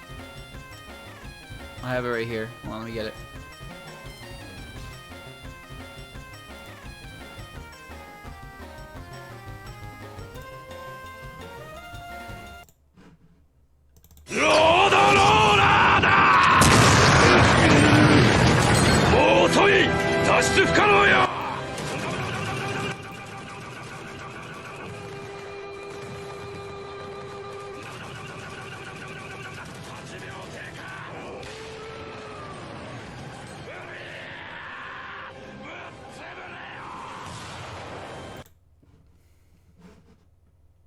Pretty good. Pretty good scene, right? It's my favorite scene. I like that part. Not JoJo? Hello? Didn't you hear the mudas and the auras? Don't tell me you've never seen that. Roda.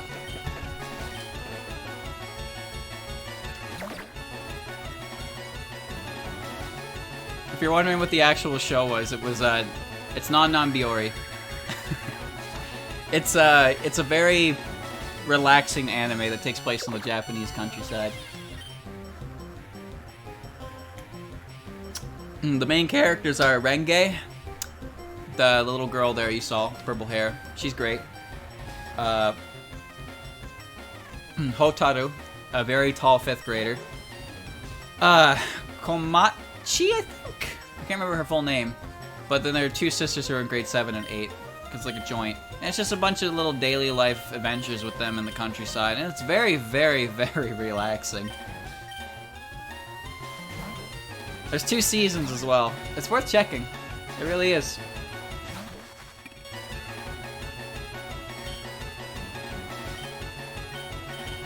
Why did I switch into... Oh, this is not good. Oh, no, close enough.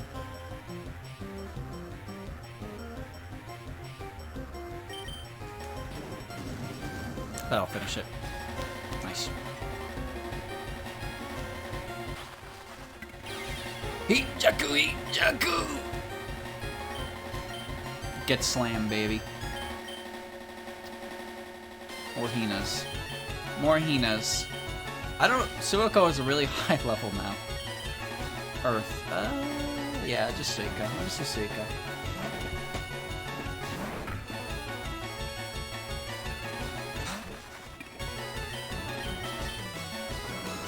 JoJo's is great in its stupidity.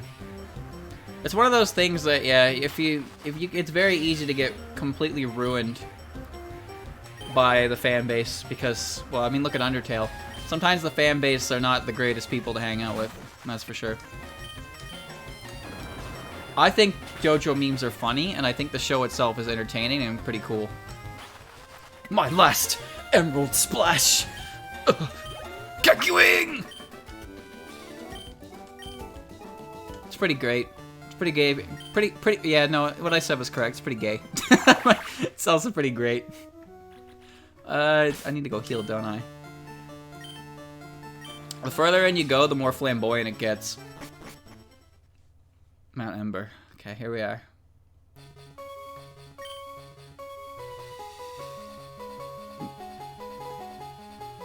Fuck, I know this theme.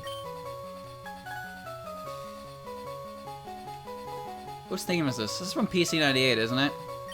Over here, we'll try digging here.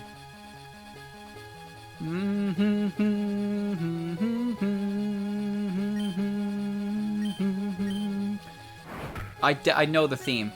I know the theme, but I don't know the theme.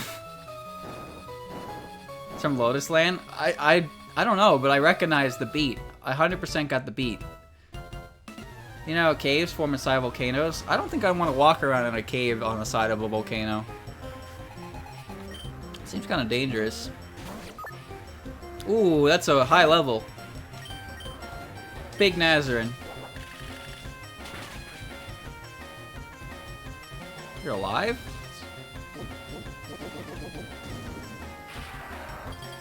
Wait, I have Soar. Why didn't I just use Soar? This is what we're doing? This is what we're doing. Alright.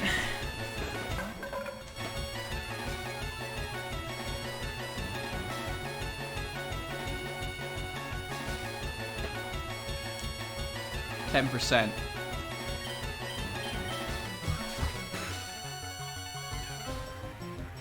Don't do it again.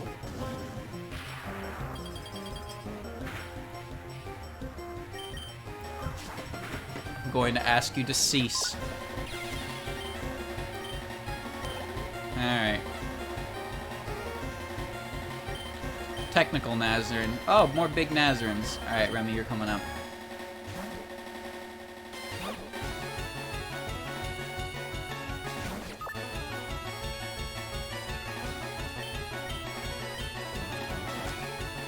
She's just striking a new pose.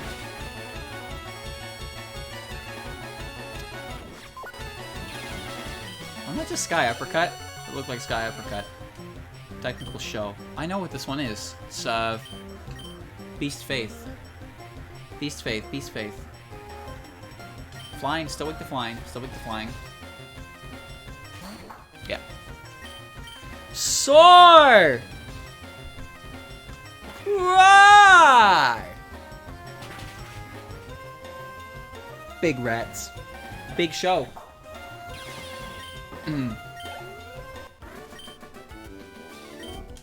JoJo's is good. It's just talked about so much that it's easy to get not want to hear it. But it is good. Same reason Undertale is a good game.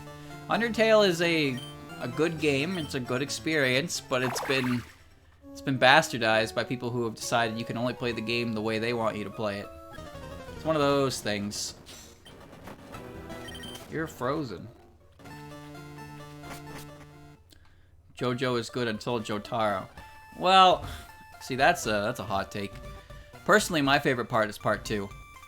Stands are weird, very weird, but they're definitely the most popular part about JoBos.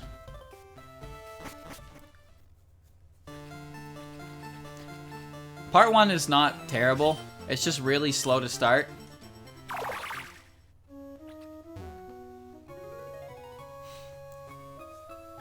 I just knew about Dio because JoJo's existed for quite a while, even before like it got animated again. Like there were the old JoJo's, OVAs,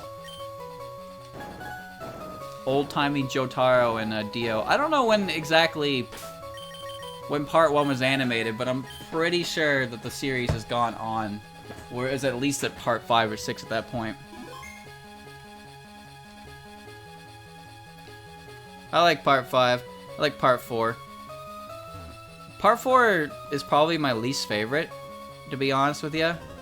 Just because it takes half of the goddamn season to even get to the main bad guy. And then when it does, I think the main bad guy's sick. The latter half of part 4 is fantastic. But I like the whole of part 5, so I'd say I like part 5 more. But to be honest with you, I think I like the half of part 4 more than part 5, but it's only half of it, so I can't count it as the whole thing. Season 4 is... Part 3 is 2 26-episode seasons. It's fucking long. Part 4 does filler very well. It's not bad by any means. It's just like... Well, actually, I'm gonna disagree on that in the sense that I hated the episode for Harvest. They introduced this character. I forget his name. The little spiky-headed boy with Harvest as his stand. He gets an entire episode dedicated to him, and then he just gets killed off in like 2 more episodes. Shigechi. Yeah, that guy. He literally exists just so Araki would have a character to kill off that wasn't a dog, to really drive home the fact that Kira is not a good person. But he couldn't risk killing a character who was already relevant at that point, so he just made a new one. Maybe that's 100% baseless conjecture on my part, but you gotta admit it at least seems plausible. I don't even like the character. It's just it was so why? Remember when part 5 forgot to give an explanation in the ending? Do you remember when part 5 had a character with a really broken ability, and then halfway through the series he was like, I'm not going with you guys, and they were like, okay. And then he literally didn't show up again. However, part 5 had the torture dance. And the torture dance is one of the coolest scenes to come out of JoJo's.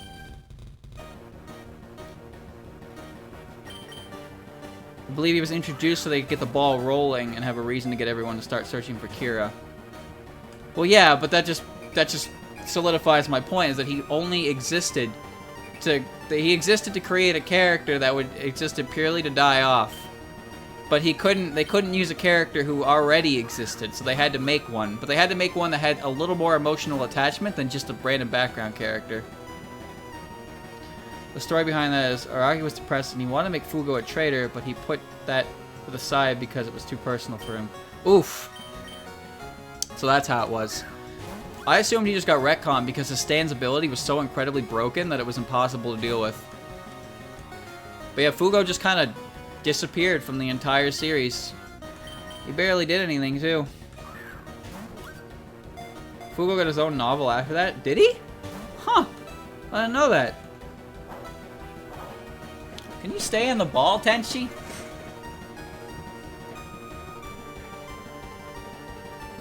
Fugo O'Hara was there because he was not there because he was the best counter of the villain's ability. Purple Haze feedback is the story. I didn't know there was a spinoff for him. Yeah, Purple Haze is broken. Purple Haze is so broken.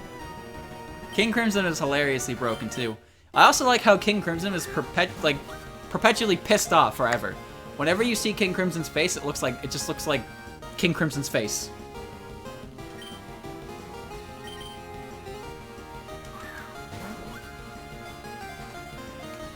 When they first introduced Purple Haze, it was so stupid. It was really stupid. I mean, Golden Experience is kind of broken too.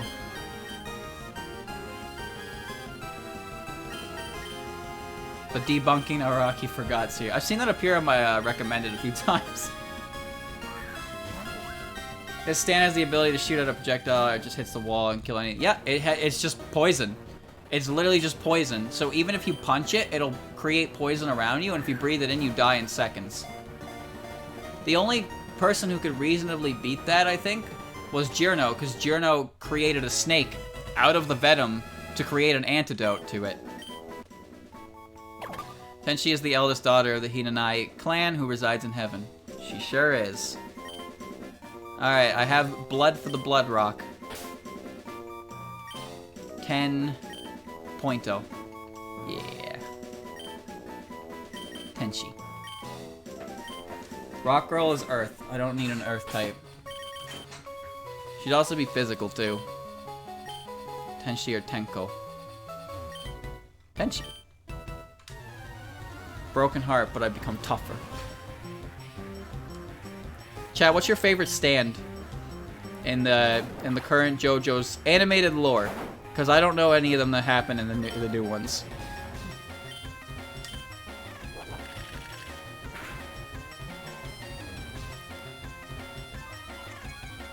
I think my favorite is... it's gonna be a boring answer. It's probably just Star Platinum. Oh, Metallica's really cool, actually. You're right. Fuck. Oh, no. Sticky Fingers is also so cool. Just because the way Bucciarati says it. Sticky Fingers! Mista Stan. Oh, yeah. Sex Pistols. The one that turns people's face in the book. Oh, Heaven's Door? That's, Roland. I forget his name. Bad Company. I can't remember all of them. Because the thing is, I'm trying to remember them, but like the subtitles and what they say don't match up, so I can't. Rohan Ishiki, yes, thank you. Kishibe, oh, Kishibe, whatever. That's how he got his publisher's contract. Daga, Kotoraru. Zipper Man! Yeah, it's like the subtitles say Zipper Man, but you can obviously hear Bucciarati going, Sticky Fingers! Fuck, I love the way he says that so much.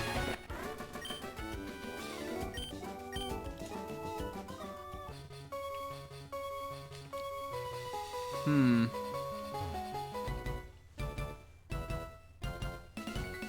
active volcano is one that's erupting, or about to. I forgot to get Rock Smash from the guy in the hot springs. I should probably go back and do that. Well, I'm gonna have to if I need to heal anyway, so no harm, no foul. Just remember that it's there. It was sore. The ice guy was cool. You mean the guy who had Bakugo's voice actor? Killer Queen. Okay, Killer Queen is cool. King Crimson's cool too. White Album. See, I know White Album is a musical reference, but there's also a visual novel called White Album, so that's all I can think of.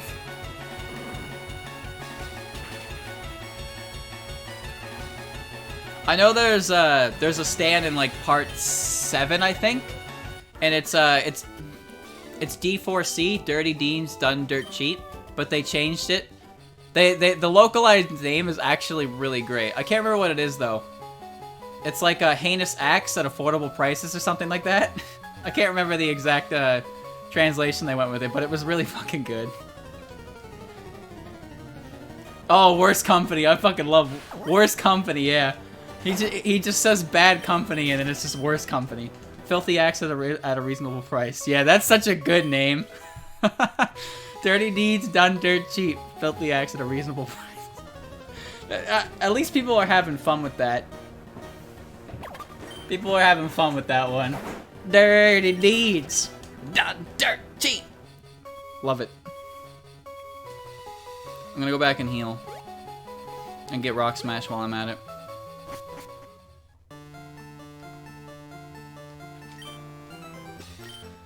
The way JoJo's like started with its stands, it was like, all right, here's a color, and here's a tarot card. All right, and then after a while, they were like, all right, no more color, just tarot card. And then they're like, oh shit, we're out of tarot cards. What do we do now? You got a cool song? Sure. Remember the Unkillable Vampire Ninja Vanilla Ice? What the fuck happened? There it is, HM6. Shatters boulders if they're made of crackers. It was Egyptian gods. Yeah, you're right. It was Egyptian gods because Oingo Boingo is the ability of Thoth. Then it became music. But the music started in Dio's mansion once they expended all the 12 emperors and empresses or whatever it was. Because I distinctly remember Vanilla Ice fighting Polnareff and was it Abdul? Abdul? I think it was Abdul and Iggy. By the way, the fact that Abdul's entire existence in Part 3 confuses me. Abdulu. Because he... Alright, here's a spoiler chat for Part 3. Abdul gets shot by, Whole Horse! Fuck, I love that guy's name.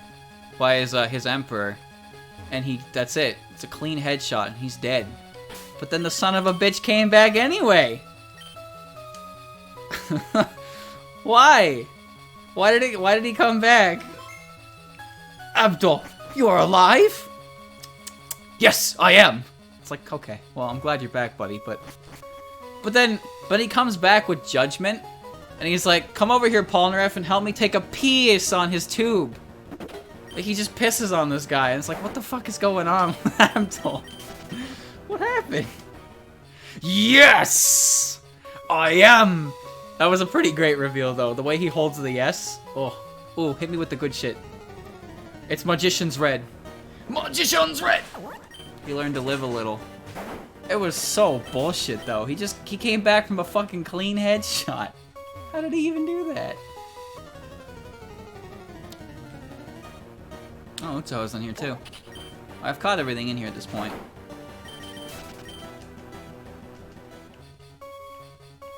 I think Polnareff might be my favorite character from Part 3. The thing about Part 3 is, even though Jotaro is the main character, he's pretty blatantly overpowered. Whenever Jotaro finds himself in a situation, he's gonna get through it.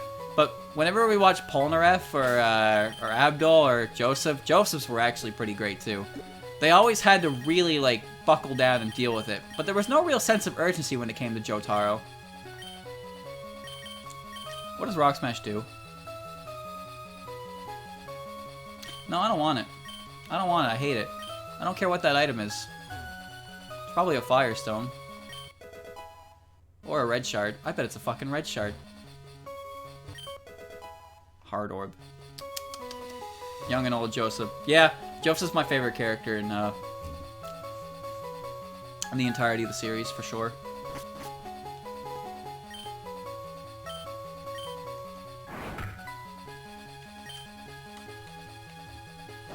Oh, his vote was that Abdul was alive in the void without his arms, and they just appeared, and he couldn't do anything.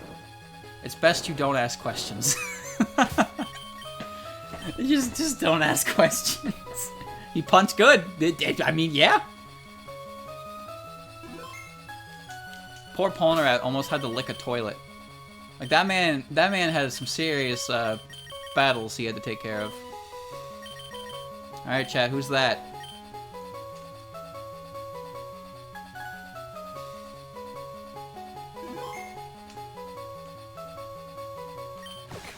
Gow.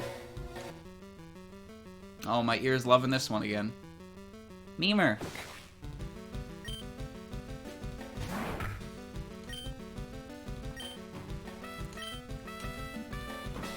You like the pose that Polnareff does during that whole sequence of a fight? He, like, gets down doing an almost splits, turns his body, like, completely to the right side and points. I forget what he's doing exactly in that moment, but it definitely does not warrant that pose. Did you just use dive?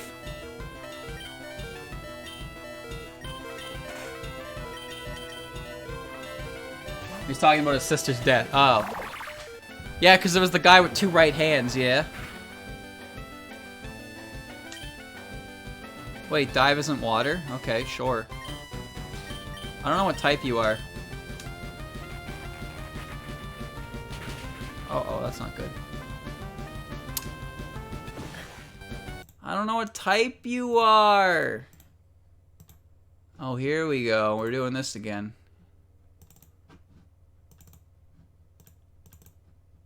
Trying to paralyze her.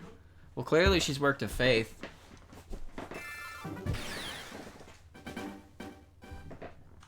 Alright. The Shadow Forest animation editing is a pain in the ass. Well, at least I know what it is. I thought it was dive. I didn't read the name. Cool Panch.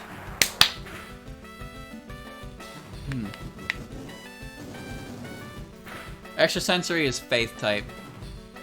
So she's weak to faith.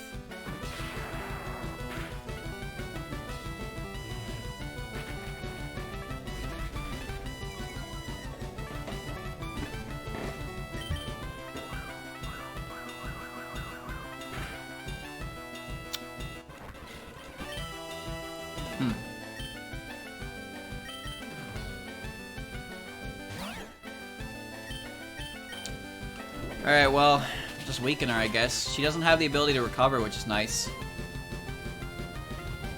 She just hits really fucking hard. Alright, chat, ready? Here we go. Throwing hard orbs. Whoosh! Whoosh!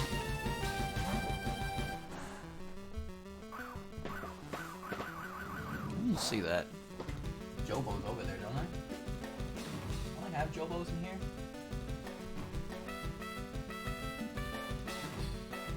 I think so. It's behind my computer though, can't get it. Okay, hardcover Jobo books.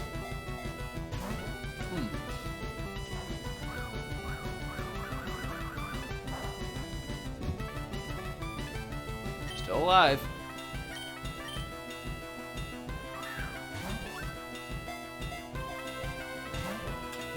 Damn, stay in the ball.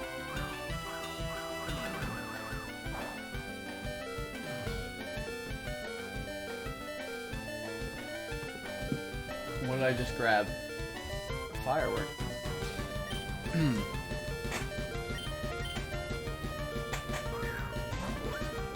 Wow.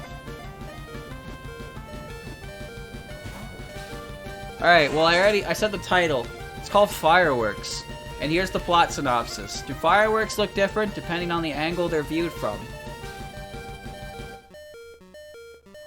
I believe this got animated into a movie, and it has a really bad score.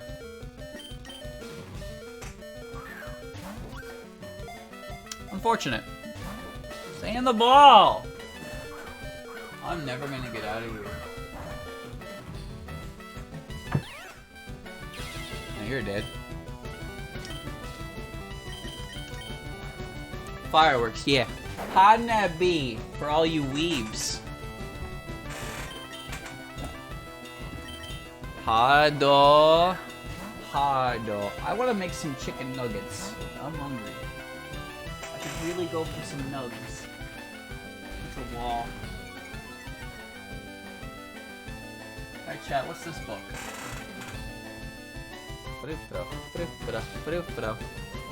Living Legend. More than a century after an eccentric scholar made an infamous deal with the devil, the story of Faust has passed into legend. However, the true Faust is not the stuffy professorial man known in fairy tales, but a charismatic, bespectacled woman named Johanna Faust. I'm catching the air now. Who happens to still be alive.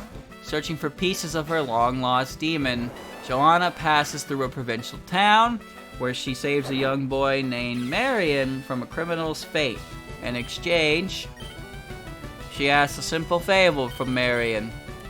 But Marion soon finds himself intrigued by the peculiar Dr. Faust and joins her on her journey. Thus begins the strange and wonderful adventures of Frau Faust.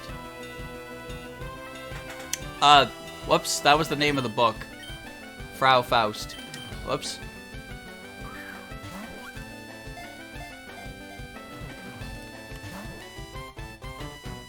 Is it good? I've never heard of this story. She's a demon lady. You don't have a human body, do you? No, I don't. Wait, you're just a schoolgirl. What? Wait, isn't this take place in the past? What? I don't know what's going on. Fuck that. Stupid. Only got 2 volumes. It must be bad. That's not good. Am I dead? No, I'm not.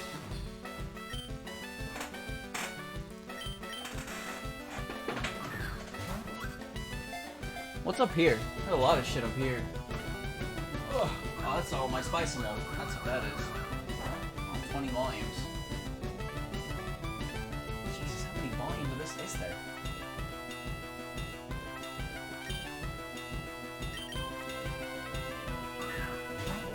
$11 volumes of Kaguya's out. Wow. That's crazy. Because that's actually pretty damn good. Animated. What's this? This is book 2.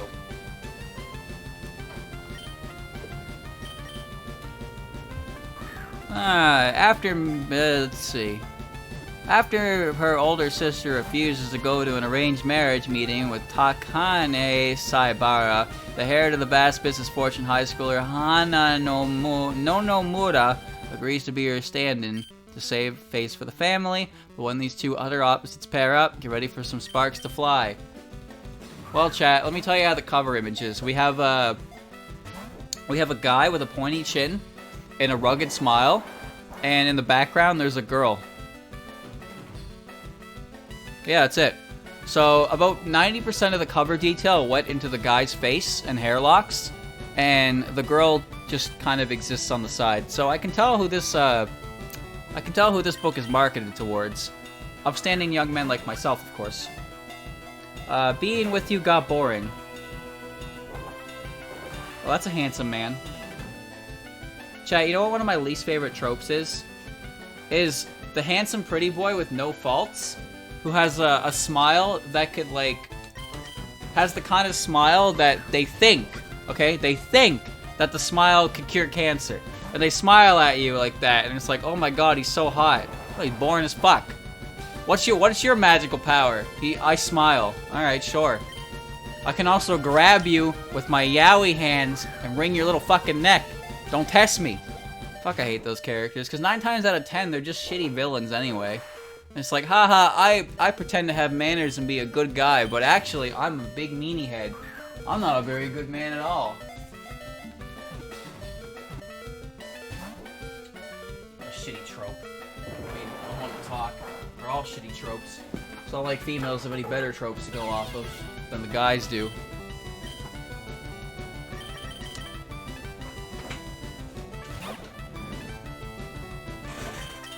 How about you stay in the fucking bowl, mate? Hey, stay in the bowl. It's not so that hard. Come on.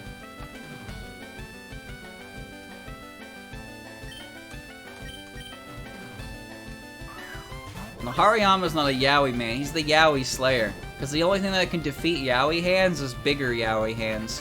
So he's a necessary evil in the world. He made a deal with the devil. Now he has the biggest hands. So only he can stop them. Are you serious? You did it again, Mima? What's wrong with my ball? Huh? What's wrong with it? Was it not cozy? Is it not to your liking? What did I do to wrong you? The guy isn't cute. Look, man, I'm all about the stereotypes and whatever, because I understand what sells. You make a man handsome, give him a pointy chin and hair gelled hair, and women eat that shit up. At least that's what I'm expected to believe. But the same could be said about the girls. You don't even have to try as hard with female characters. People eat that shit up no matter what. You can make any form of female character you want, and somebody will eat that up. But guys always fall into this role where they have to be, when they're specifically targeting a female audience, they have to be these handsome, perfect men who have yaoi hands, and they put their hand under your chin, and then they put their face right in front of yours, and they poke your chin, and then they inject their chin into your chin, and they're like, isn't this dramatic? Don't you wish this would happen to you? Yeah, bitch, touch this beard. It's disgusting. It's awful. Yeah, rub that. Feels great, doesn't it? Now get your fucking hands off me. Creepy man. So many weird tropes. There's no rails. We're not riding there's no rail station here. Chin again. I wanna shave. I wanna shave!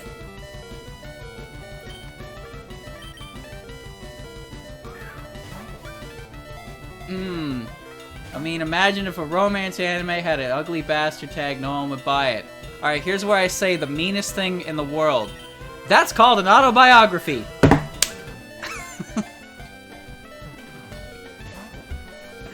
Damn. Brutal. Brutal! So brutal. I'm kidding, I'm kidding. I'm playing. But come on. Come on, you set me up. You set me up, I had to take it. Oh, get the fucking ball, please. I'm losing my mind. Handsome Squidward. Imagine Squilliam in his underwear. Oh no, he's hot!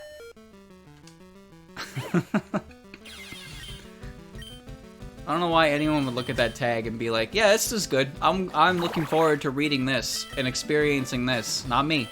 Nope. It's one of the 4 horsemen of the apocalypse.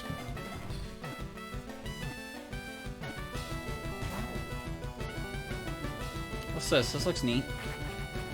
You got a big ass ear, don't you?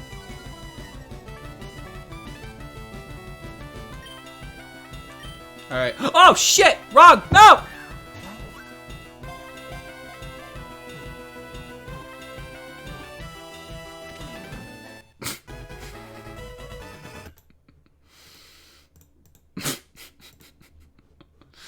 Oops. So, okay. Here's what happened. Okay, here's what happened. I was pressing the A button because I had Ultra Balls there, right? But the Ultra Balls were gone, so it moved everything up 1 level, so the Master Ball was the next thing. And I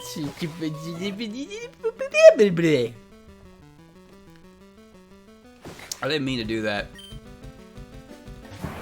I had a couple great balls I could throw at her. Alright, ready? Here's this one, chat. Hakasa Sakura's life is about to turn upside down. She comes home from a day of admiring her student body president to discover that a mysterious creature resembling a man in an animal suit has taken up residence in her home. What's more, she's been chosen to work with this strange being to fight off invaders from another dimension and save the world. And she has to kiss him to do so. No, not that. No, you can't kiss him. He's only 2-3 heads taller than you. Dressed incredibly well, has handsome slick back hair and handsome face and yaoi hands. No, don't kiss him. No one would ever want to kiss that. No high school girl would ever want to kiss someone like that. Oh no, that's terrible. Oh, the poor... Oh, and he's got handsome friends too! Their names are Fennel and Basilico, and his name's Ginger. Cool. So he's got friends. What do you want, someone shitty manga? This is Christians. 90% of what I just told you is Christians.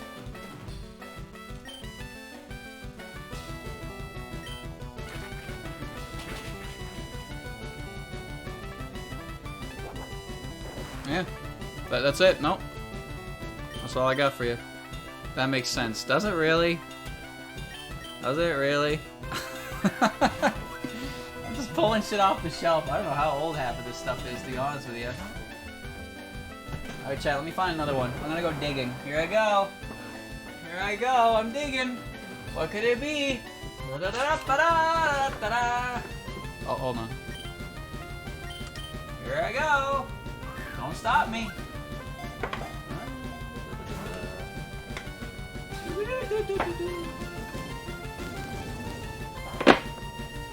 What's this one?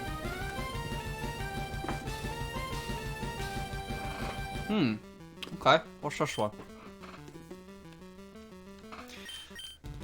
It's easy to love a person, but difficult to continue doing so. Just as murdering a person is easy, but continuing to do so is difficult. What? What? Excuse me? Alright, now let's keep going. Let's keep going.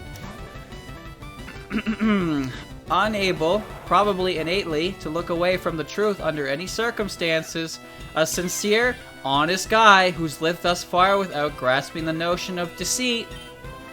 Namely me. Encountered in May a serial killer named Hitoshiki Zirozaki.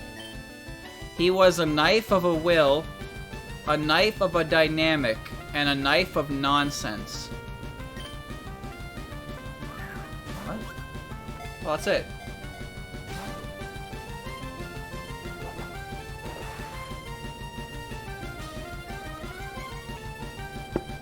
This art style? The fuck is this art style? This fucking book told me that being a serial killer is hard work. Why does the art look like this? What the fuck?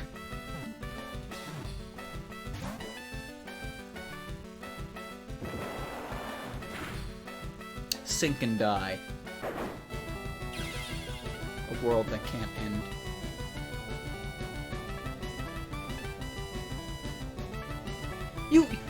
This art looks like something you'd see in some slice of life story where nobody gets hurt. You wouldn't even see a band-aid on a scratch.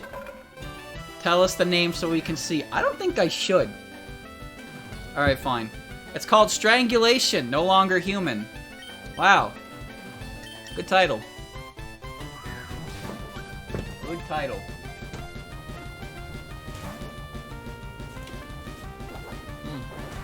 Title indeed, huh?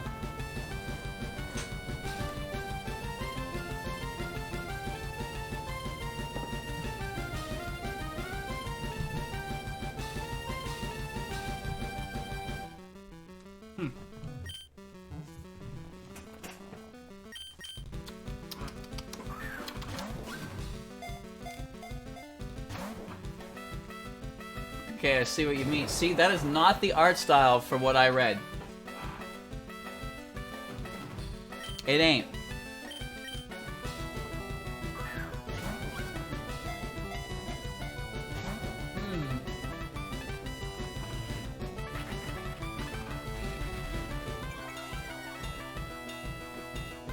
I have a big gun. I took it from my lord. Dipped in ashes. I just want to fail you.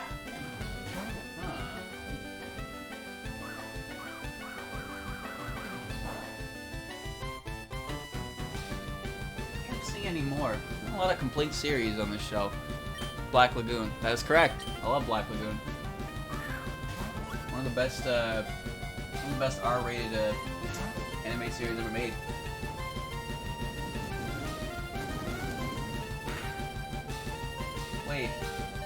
Wait, is this you again? Oh, it's number 2. Oh my god. Chat, I have the sequel to Morning Glories. It's Kase-san and Bento. Oh my god. Alright, hold on.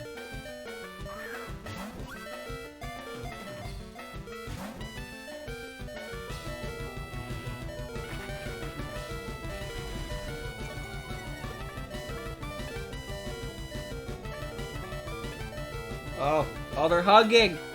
Oh, they touched boobs. That's illegal. That gets you a 13 plus rating. Let me see here. Yeah, rated teen. Checks out. Checks out. Some boob on boob action there. I'll save that for later. Check that out some other time. Dream Eater Mary? Heard of that.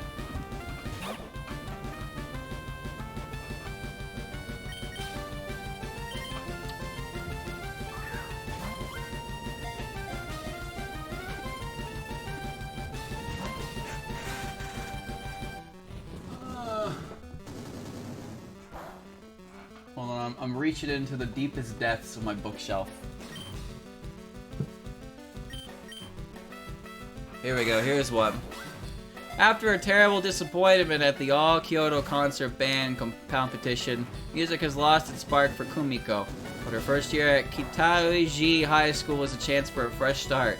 So when it comes time to choose a club, she can't resist joining the band again, even though they're simply terrible. The strict new club director has promised to whip them into shape to reach nationals, but the trouble runs deeper than just a lack of practice. Plus, the discord within the club tugs at Kumiko's old insecurities. Will Kitauji High School find its rhythm before the competition? Will Kumiko? What do you think of Kase-san? I don't know, I'm like skimming over it.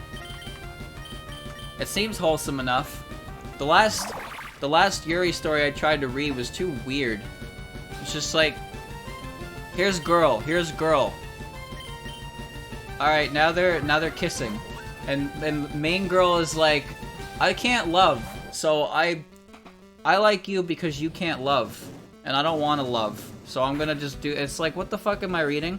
This just looks like, I don't know what you would call this. It's just a girl and a taller girl, and they're hanging out. And taller girl is like, hey, I run track, and shorter girl is like, hey, that's pretty cool. Oh, wait a minute, that's really cool. Whoops, now I can't sleep. Oh, fuck. Now I like her. Well, shit. That's gonna be hard to explain. What a lovely world they live in, though. Brings joy, tear to my eye. Why am I dead?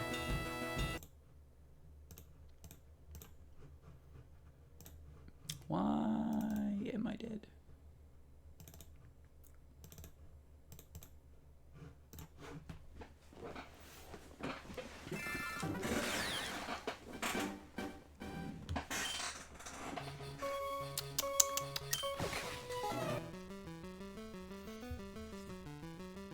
Anyway, the book I have is called Sound Euphorium. I've heard about this thing before, actually.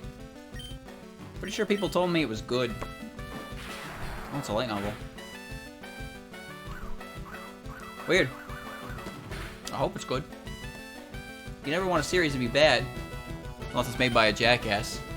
In which case, yeah, you can flop, motherfucker. Looking at you, Fez.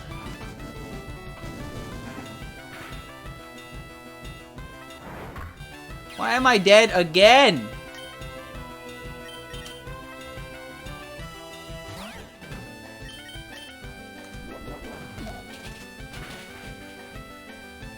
Good. That'll work. That's good. That'll save us some time. And hungry. Chad, I'm gonna watch, I'm probably gonna watch Yahari. Rom-com snafu again. I really fucking like that show. What did I do? Now I want to watch it again. What's this one? This one has a silly looking name. It's too silly to pass up. Let me see. What are you? What are you? Oh, I can already tell how this one's gonna go. Alright, chat. I'll give you a guess of the genre. Alright, here we go. Tamagi Hasegawa misses an interview for a much-needed job in order to stop an assault on a man running for his life. The man, Kagetora Sugo, the Prime Minister's nephew, then asks Tamaki to become his bodyguard. Tamaki isn't sure that she's cut out to be a bodyguard, but Kagetora has another reason for wanting to hire her. Unbeknownst to her, they've met before. This sounds terrible.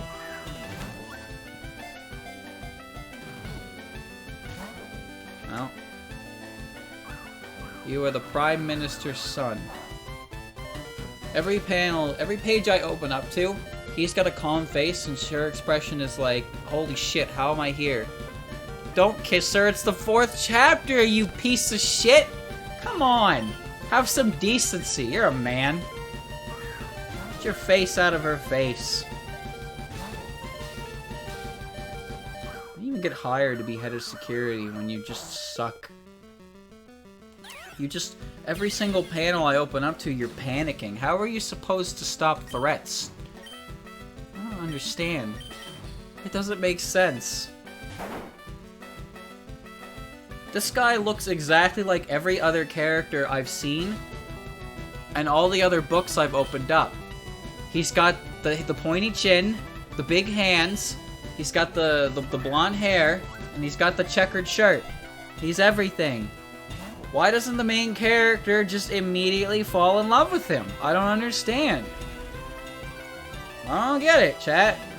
Because, like, the main character of these series are always like, I don't love anyone. But then reverse the gender situation and it's like, oh, the guy literally exists. And girls love him. Actually, no, girls do that too. But whenever it's the main character is always like, oh, that's a cute paint. Hold on. What's going on here? You son of a bitch, you actually kissed her in the rain. What the fuck? Oh, no, no, she told him to fuck off. Good stuff. Good stuff. That's what I like to see. What a bastard. What a loser. I'm not reading that. Fuck that. That's trash. I'm hiring you for security because I want to do the makeout thing with you. And girl is just like, how about you fuck off? He's like, oops, well, sorry. I just thought that every single woman that worked for me want to get in these drawers. Nope, not me. I'm the main character, idiot. You gotta remember, main character means you have absolutely zero horny in your system at all times. That's what it means to be a main character. Are these mangoes or LNs? They're mangoes. Why is he so much? I don't know. I think he just buys whatever he wants. I could probably tell you he hasn't read 90% of his wall. That's probably being generous. Maybe he just buys things in the event that everything goes to shit and he has physical copies of it. Well, time to hole up in the Fallout shelter. Make sure you grab your, Oh, well, if I gotta go to the Fallout shelter, I'm bringing Kase-san.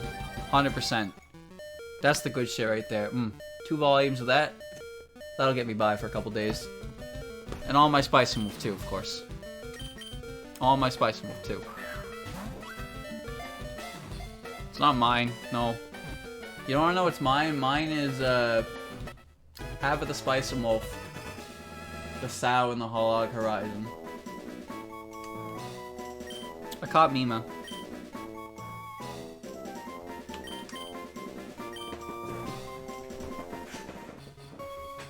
I caught Mima, I'm done. I can leave this fucking place. Dev, what is that? Because I don't want to give Rock Smash to anything, but there is an item there and it's so tempting.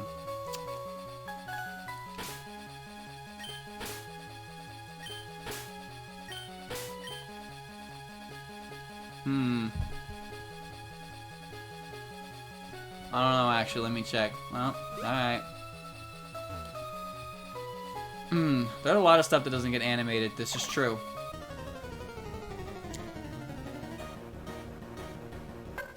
In fact, allow me to tell you a story about how the entirety of the isekai genre is littered light novels. Light novels no longer require creativity. They just require an isekai setting. That's all they need. It's quite literally all they need. And then some of those get animated. Blue Shard, maybe. I got a Blue Shard up there already. I got a Blue Shard and a Hard Orb. It says Firestone. I forget which shard replaces Firestone. Maybe it's the red one. I have a Rainbow Shard. Now that I think about it, why didn't I just fly off the mountain? Red Shard replaces Moonstone. But there were no red shards. There were no red shards in Mount Moon.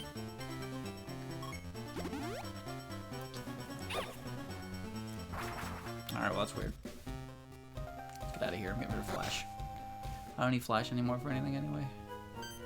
Oh hey, Maribel. I kept you so long. I'm having a good time. I did a PC up and running. And Celia, the job went incredibly well. Bill was one amazing guy. Bill, no. There was nothing for me to do. I had Celia. I had to hand it to you. You learned a lot. Oh really? Hey.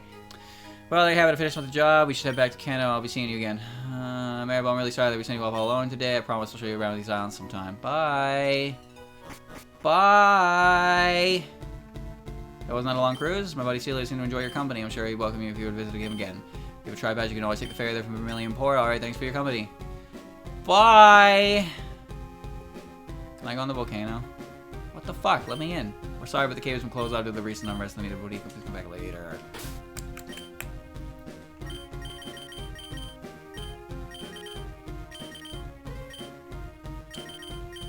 What's the move deleter, Fuchsia?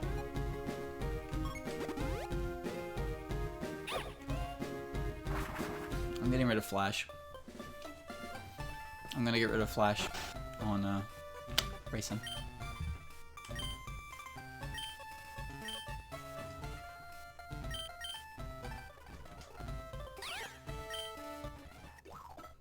Da da da da da da da da. Da da da da da.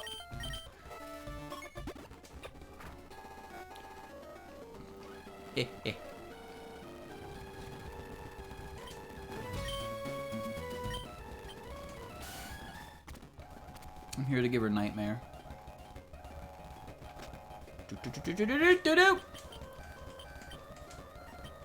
Neat music.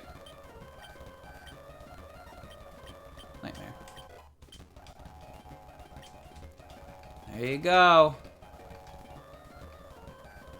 Can I fly out of here? Probably not. Alright, take me back to Vermilion. Alright.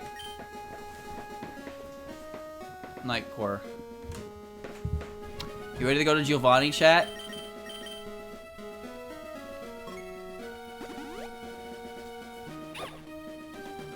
None of my Pokemon are the level that are ready to deal with Giovanni in the slightest. Except Morty. Except Suiko. Suiko's the only one. Suiko is going to be the star of the show, I guess. But, yeah. Nice jib. Viridian's gym leader return. Yo, champ in the making, even I don't know who the Viridian gym leader is anybody. The only thing that means all gym leaders also heard the trainer to like Earth-type Nonika. Yeah, me too. Leader unknown. I like in the original it said Giovanni, but they actually changed it this time around. I've been able to count at the crack of my whip. Yes! I could really go for some pizza. Momiji. Oh, you're dead to fire. Oh, I would punch you right now if I had the chance. Well, you're not Earth, you're Beast Steel. What the fuck? I've been lied to. Oh well, Surf will kill you. Whip crack. Wake up!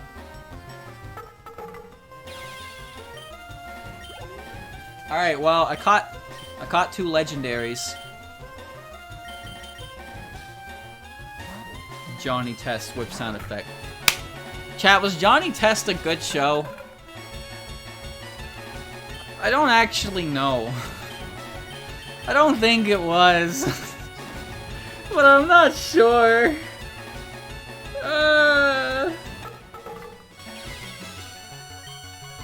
It wasn't. Alright. Aggressively mediocre. Not really, but it's probably a bit overhated. I can't tell, man. I can't tell. Wait, I was just careless. I think Canada liked it. I'm Canada! I didn't like it. I didn't hate it, but I didn't like it. I also didn't like Kid vs. Cat. I like Jacob Tutu, though. I thought Jacob Tutu was pretty sick. I don't know what type you are, but Psychic usually beats Fighting. I don't know, that wasn't correct, now was it? Blame Canada. Canada had Jacob Tutu, which was actually a pretty sick show. It also had Squirrel Boy, which is one of the worst things ever released on TV. Jacob Tutu, like 2, the letter 2. He had a speech impediment that made him repeat things. Well, I wouldn't say it was a speech impediment, but he just repeated things a lot. It wasn't a bad show, actually. I thought it was pretty good. Earth types have Earth moves. Can't be hurt by Aya. Da-na-na-na-na-na-na-na-na-na-na. Viridian Gym is closed for a long time now. Our leader is back. I liked it. I like Jacob Tutu. It wasn't the worst thing in the world. We also had Angela Anaconda. Ed and Eddie also came from Canada. See? See, we didn't fuck up entirely. I haven't seen Ed and Eddie in years, though. Canada's the reason for Total Drama was a thing. Yes, that's true. Total Drama Island was based in Canada. Big Yamame. Big Yamame. Big Yamame.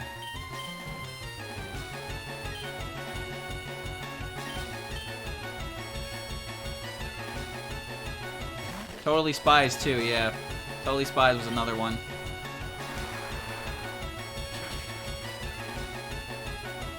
Canadian anime. Totally Spies is pretty good. Wait, you only have a Shibi Yugi? Wow. That's impressive. She must be like Rhyhorn or something. Oh god, Giovanni's gonna have a big Yugi. Oh, that's not gonna be good.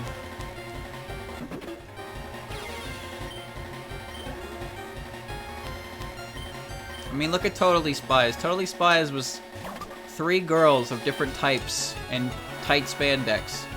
It was like cartoon Charlie's Angels.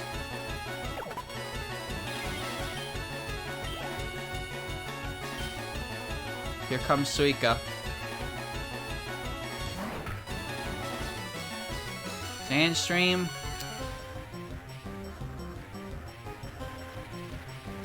That's not fair. I take sandstorm damage and you just send him out.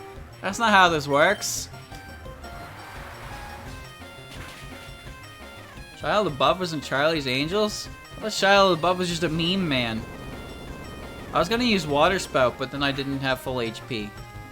I didn't do shit. You suck. Wait, how do you have Earthquake at level 41 and my Suika doesn't? You have potions too? You only have a super potion! You're not a very good trainer, dude.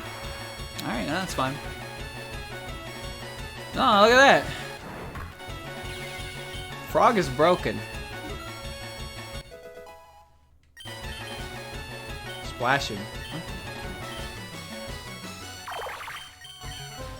Doubles the attack if the user takes damage before.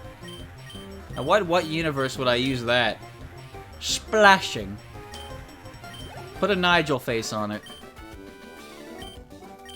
Isn't it interesting that the three of the gym leaders in Gen 1 are weak?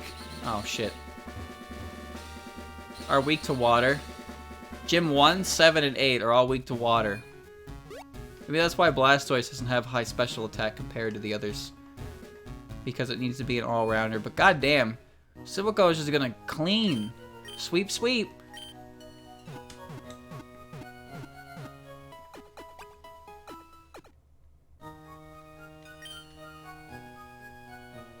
The types in Gen 1 weren't gym leaders. I guess normal. Normal, I think normal might be the only type. Normal and flying are the only types that didn't have their own gyms or Elite Four members to them, huh? Oh yeah, Bug. No, Ghost. Ghost did. Agatha was supposed to be Ghost. It's just there's no Ghost types, so she has Poison types for that.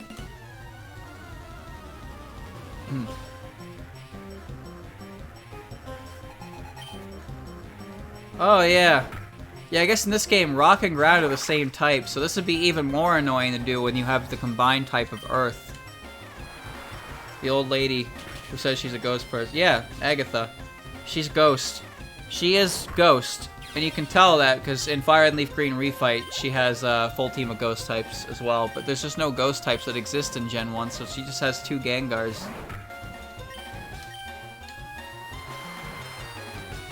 Lance is a flying champion in Fire and Leaf Green. Is he? Does he not have a Salamence or anything like? I guess he wouldn't, because Drake has a Salamence. You don't want to infringe. And your rival has Tyranitar. 2 fighting type reps. That reminds me in Blue Kaizo how Bruno was hanging out in the fucking Bruno was hanging out in the fighting dojo, and then there was someone else in his room, and I can't remember who it was.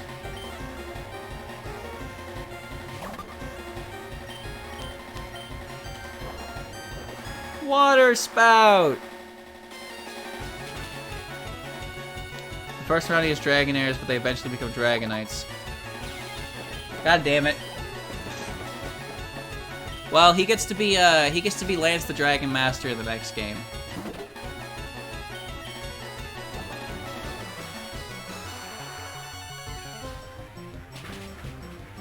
I have now learned that the Onis cannot stand up to frog impersonators. I'm gonna have to nickname my Suiko. Call her Baked Beans. Roar. Roar.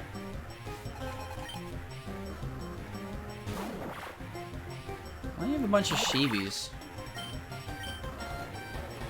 Alright. This is your lesson, chat, to not fuck with the frog. Alright? Leave it alone. I had to do some off-stream grinding to catch my other Pokemon up because Suiko is clearly at a level like this. What's good against Dream again? I don't even remember. Dream is so weird. I don't know. Momiji's not gonna help in this gym because of Earth.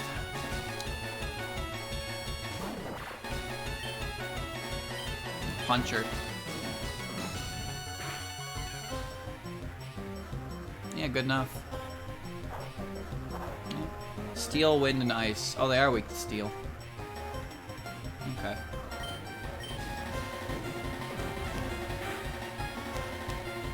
Damn it. Suwako's not a frog. She's a frog impersonator. Don't get it wrong.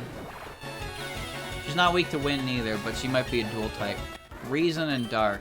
Oh, it was weak to dark? That's good to know, actually. If I find him again, I can use Remy. Yeah, boy. I've spent... I spent all my energy ranting about anime and manga. I'm running low on fumes. I didn't eat very good. It was too late. It was too late to make real food, so I just had a big bowl of cereal. So I need to eat soon. So I'm gonna wrap this up when I totally beat Giovanni. And then I'll grind my pogies and put them at a decent level for the victory road, because it's gonna be hard if only one of my Pokemon is high leveled. Oy, jeez. Gonna make me some tendies. Oh, but they're gonna take... I gotta preheat the oven, and the tendies are gonna take time. Look at this. This is unreasonable.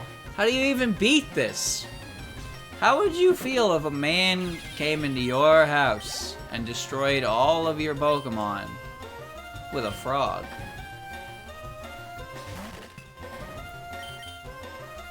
That is not very frog champ.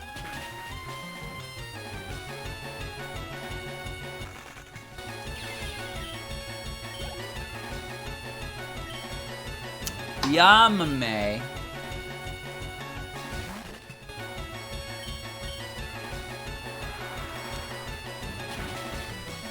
Squeeze hug. Extra boss privilege. Where's the secret evolution for Rumia that turns her to EX Rumia? Chat, you know that the ribbon on Rumia's head is actually a ceiling talisman, not a ribbon? That's the whole reason that there's the EX Rumia bit, because she has a seal placed on her head that she herself cannot touch. So it's like, who put that there? What is it holding back? Is she actually super strong? What's going on here? You trying to focus punch me?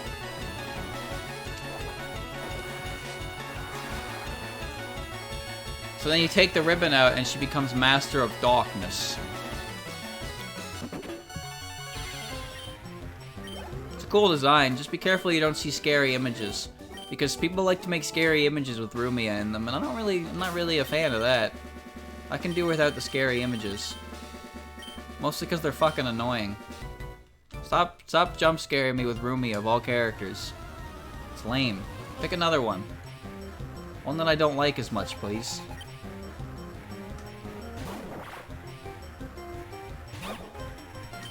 I've seen some abstract horror art that looks really cool. They don't try to be like gross and unnerving, but they succeed in being really like curious to look at.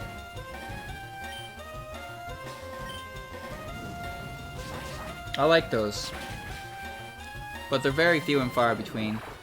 You need to capture a state of like abstract horror without just being like, look at the gross melty face. Air slash is a cheap move. That's just gonna miss every fucking time, so why even bother? Don't need that, nope.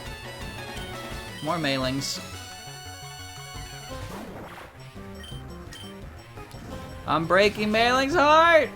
Rumia's Slender Man. Oh no. I mean, you could.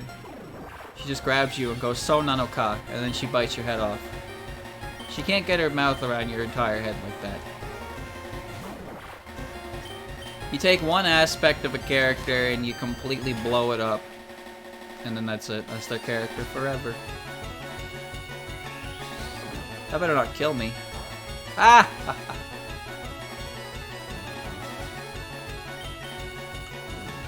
power, manipulation over darkness. It's pretty cool. And if she could utilize that power better, she'd be really strong. Maybe that's what the seal is for. But the thing is, the seal wasn't put on there by Reimu. It was put on there by someone before Reimu. Who did that? Who sealed that yokai? As far as I know, in Touhou lore, there was no other character capable of doing that until, like, unless it was an earlier version of the Hakudes. But, like, who put it there? Why did they put it there? I need answers. I mean, the fan answer is that because she was really powerful and her power was sealed up, like, you know, which is great. I like that one because it makes her an EX boss. But, like, it's an element of Touhou lore that I'm never gonna get an answer to, but I'm curious about. Renosuke has no actual ability himself, and for fighting anyway, so he wouldn't be able to do that. You gotta remember that whatever it's sealing is probably pretty big, so Rumi is probably not a pushover in that sense, but she's kind of an idiot with the seal on her head. Who did it? Who put it there?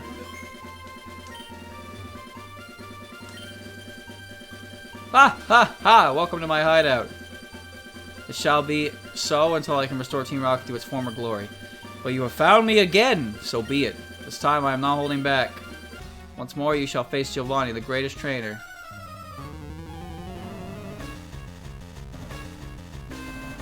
It's not even strapped to her head. It's tied to her hair. It's just a hair ribbon she can't take out. Oh, she's got the squad! Wait, Remy, why are you up front? Oh, that wasn't part of the plan. Uh-oh.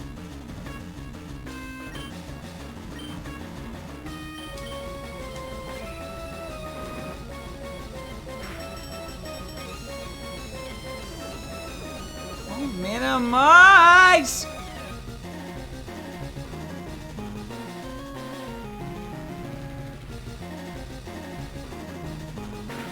Kinda wish I had the crew.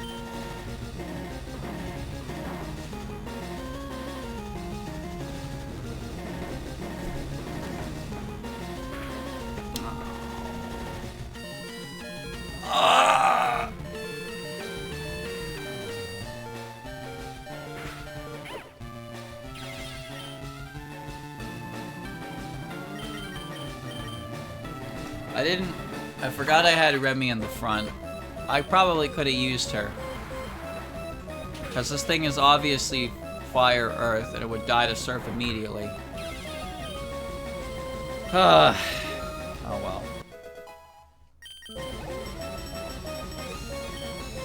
Kane. She's reason. I still don't have a good heart move.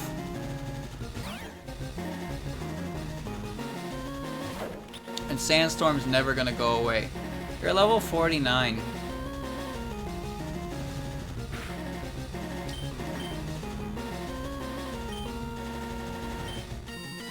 You're level 49. Why is... Oh, that's Faith, right. Coverage moves. I don't know.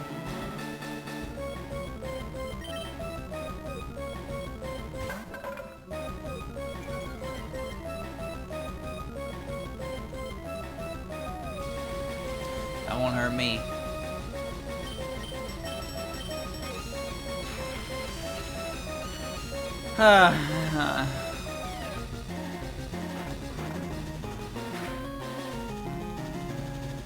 It's damage.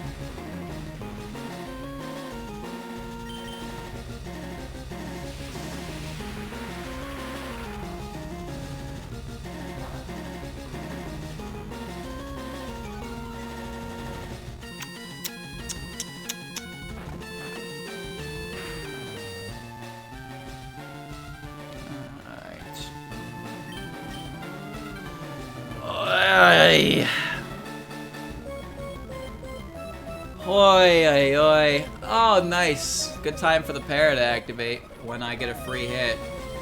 Now I die to this because I got a special defense drop.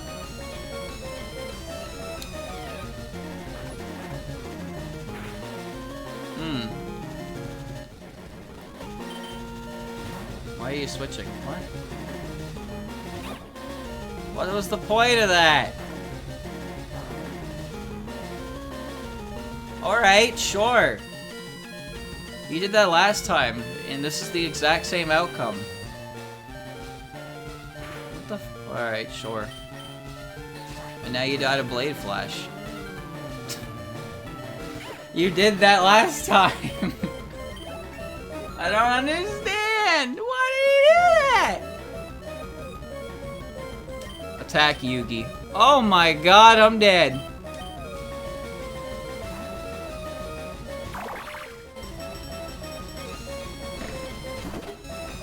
Oh, she's got, yeah, you know.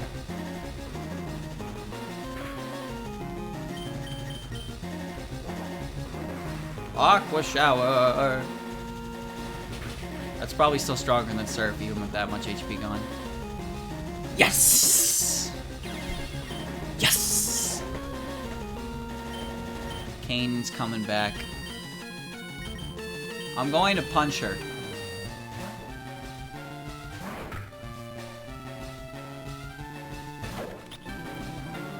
I'm gonna punch her with my steel move. Wait. Wait, no, I'm not. Yes, I am.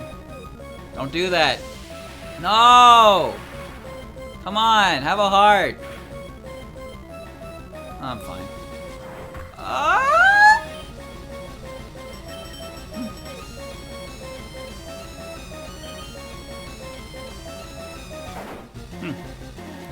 Yeah. Alright, eh?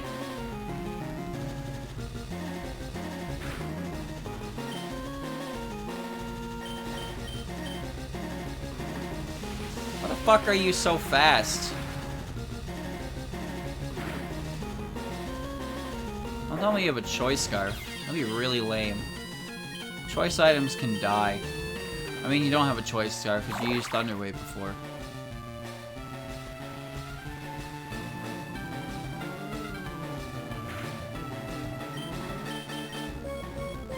Ah! It's still faster than me somehow.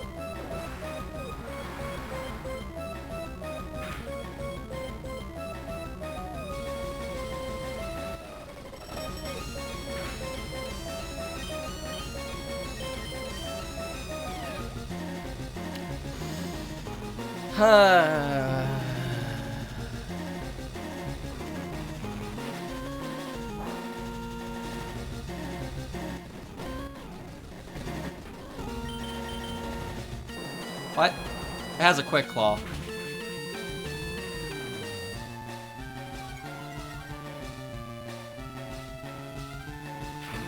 She has a quick claw.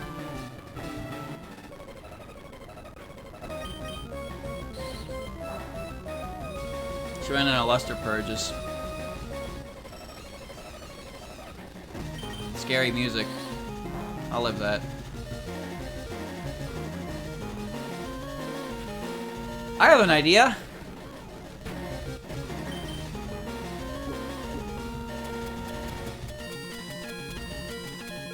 It's a good idea, right? It's called fuck off.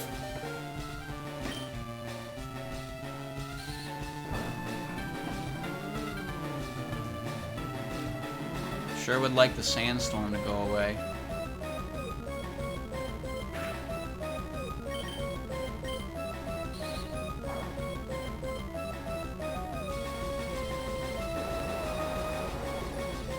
Should've used Mud Shot to begin with.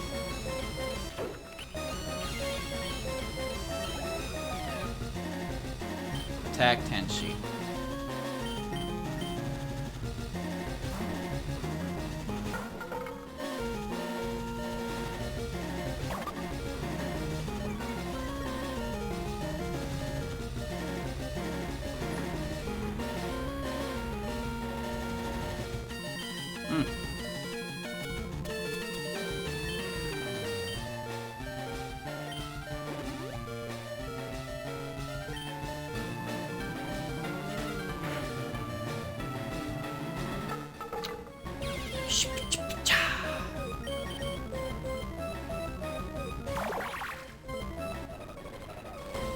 Frog can't move.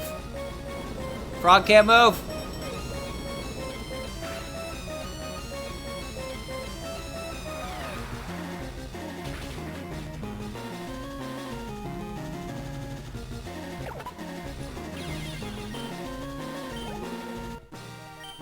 I win.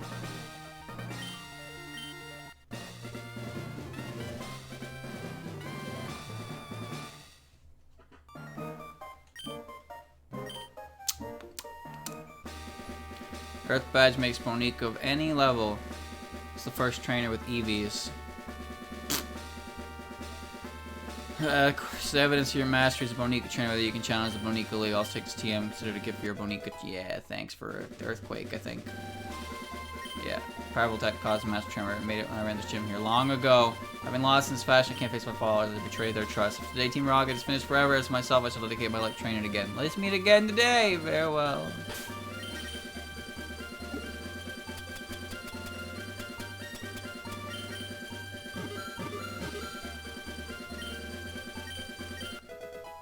Macho Brace.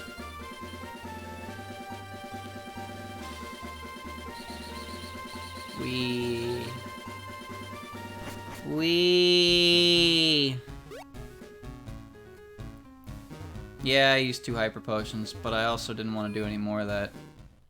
I don't know why I don't know why he did that though. He switched his Kane, who was winning, into his Vermilia, who immediately died, and he did that before. Why did he do that again?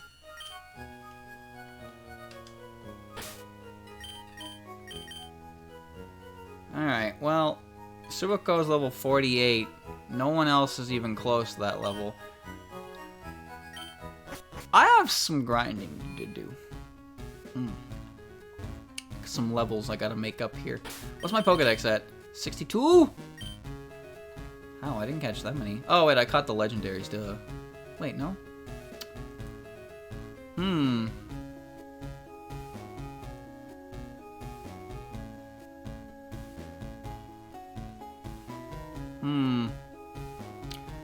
What should I do? Chat. I don't want to go over to Gary. I'm not going to Garby. I don't want to fight Garby. You know what? I'm hungry. I'm standing here. I'll do some grinding off stream. What's something to do?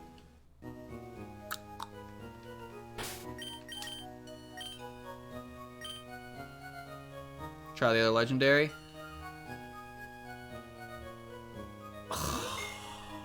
Right, I forgot about the Seafoam Islands. Fuck it, yeah, why not? Alright, let's go to the Seafoam Islands and do that.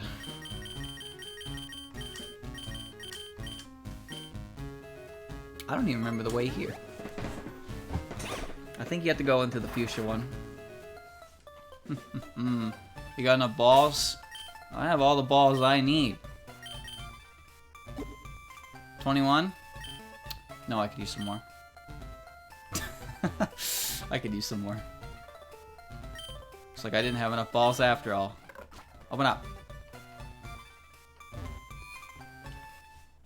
I'm now a master trainer. Hard orbs. Yes. Yes!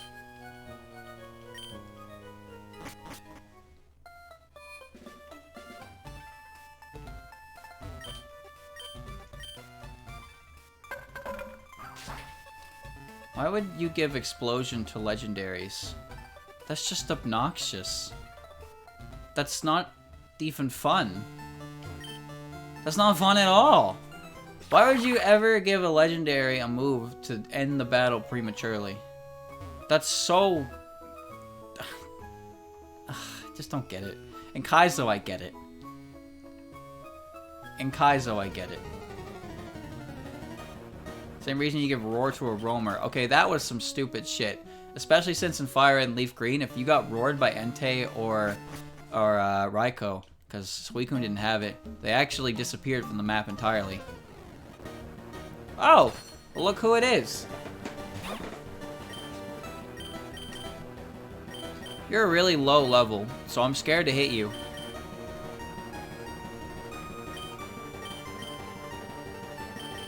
What do I hit you with?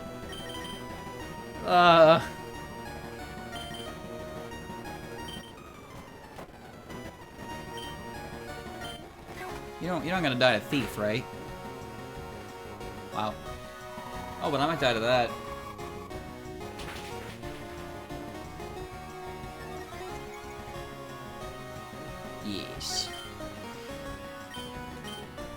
Yes.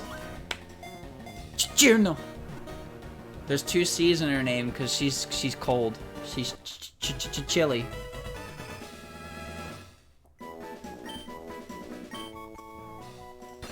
Small ice fairy who claims herself as the strongest in Gensokyo. Yeah, that's her.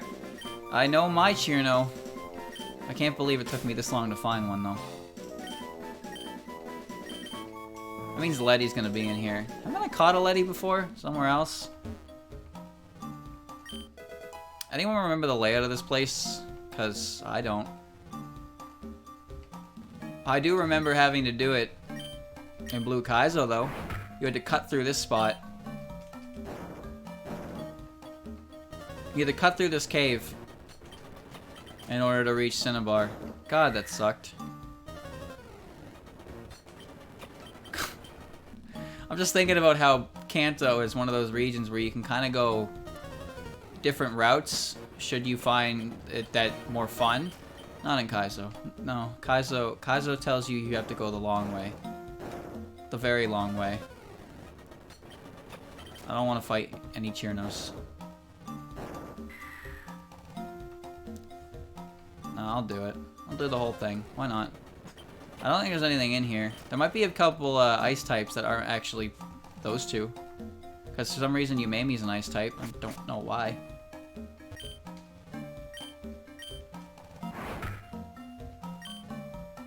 Alright, keep it going. Keep it going, keep it going. I'd use the repel, but I don't have any. I didn't buy them either. Why spend money on repels when you can just hold the speed up button and be done the encounter twice as fast? You know? It really be that simple sometimes. Wait, how do I get that? But I want that. There we go. At least this isn't too bad. The main boulder puzzle is the one at the bottom, because that's the one that blocks the pathway for what's her face, Articuno. Big Pearl. What? Oh no. Hold on, I want to get this. Alright,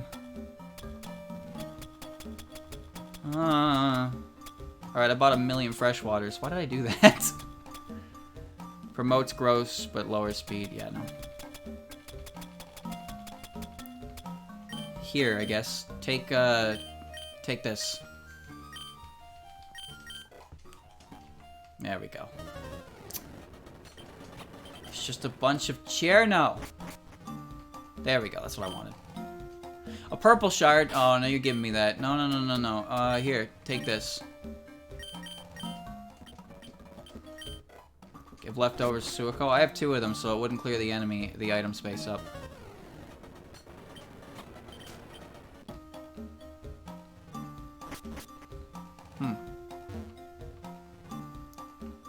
One more.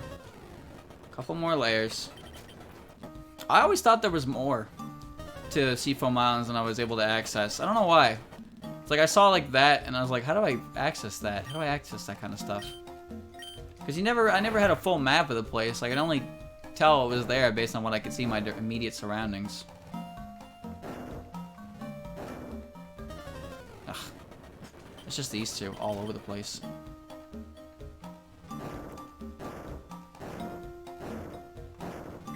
One. 2. And now we go after him. And we're good. Oh my god. It's the fucking eyeball thing. God damn it. Alright, here we go. Fun time. Eyeballs.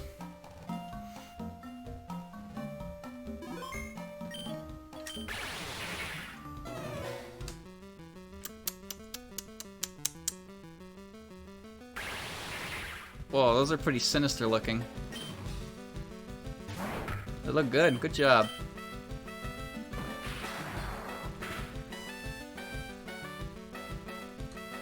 Pure miasma. Okay, that's good. Gong shot. What the fuck are these things? Is this is the third stage boss of Touhou 2, right? Because I thought the stage 2 boss of Touhou 2 was rocks, not eyeballs.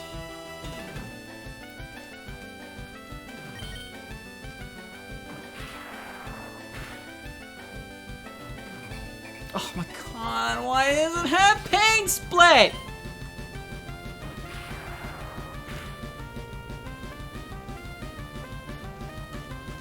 It can't really do much to me. Second boss of highly responsive to prayers, the one you fight if you don't fight Mima. Oh, the other route boss? I see. From Touhou 1. Ah. Finally, Jesus.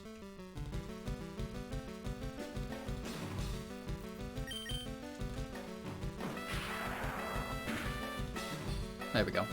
Stop! Nice.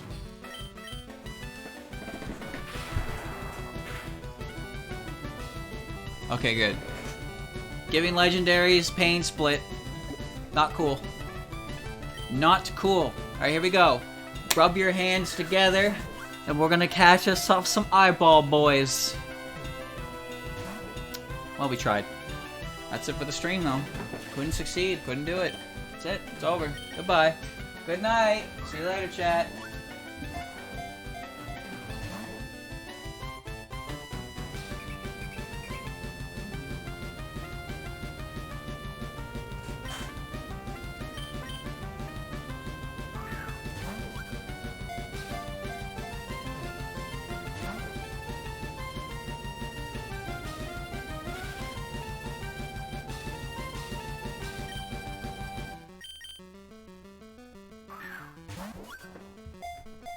I'm running out of things on my wall. Nothing strikes my fancy anymore, chat. Where's Ellie? In the power plant, relaxing. Not dealing with me, because I don't want to deal with her. Maybe I'll deal with her later. Yo, if you could just stay in the ball. I caught a mirror? I caught Mima? Come on, your eyeballs. Your eyeballs, dude. How tough can you be?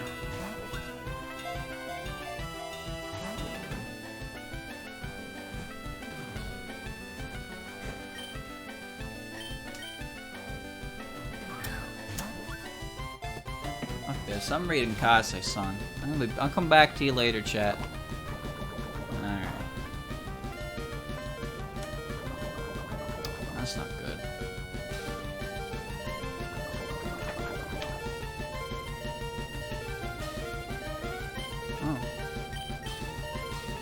Oh, they met at the gate. Oh, they know each other. Huh. I was trying to read.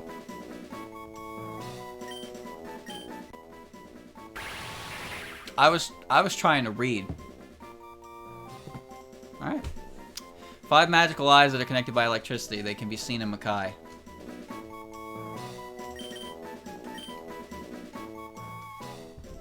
Unbelievable. Alright, now let's get out of here.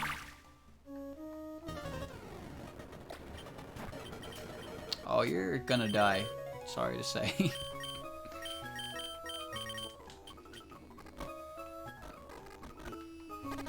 Yeah, goodbye, Suika. Out of the cave. I'm gonna go back to the power plant. Oops. Rumi is in here too. I'm heading back to the power plant. I'm gonna catch Ellie. I was just trying to read some soft-core Yuri, man. I got 1 page in. I read 2 sentences, and then it was like, oh, you caught it. Yeah, it got caught because it didn't want to listen to me read. I mean, I wasn't even gonna read it aloud. I was reading it to myself. That's some bullshit. It's unfair. It's unjust. What a world we live in. Alright, speed up.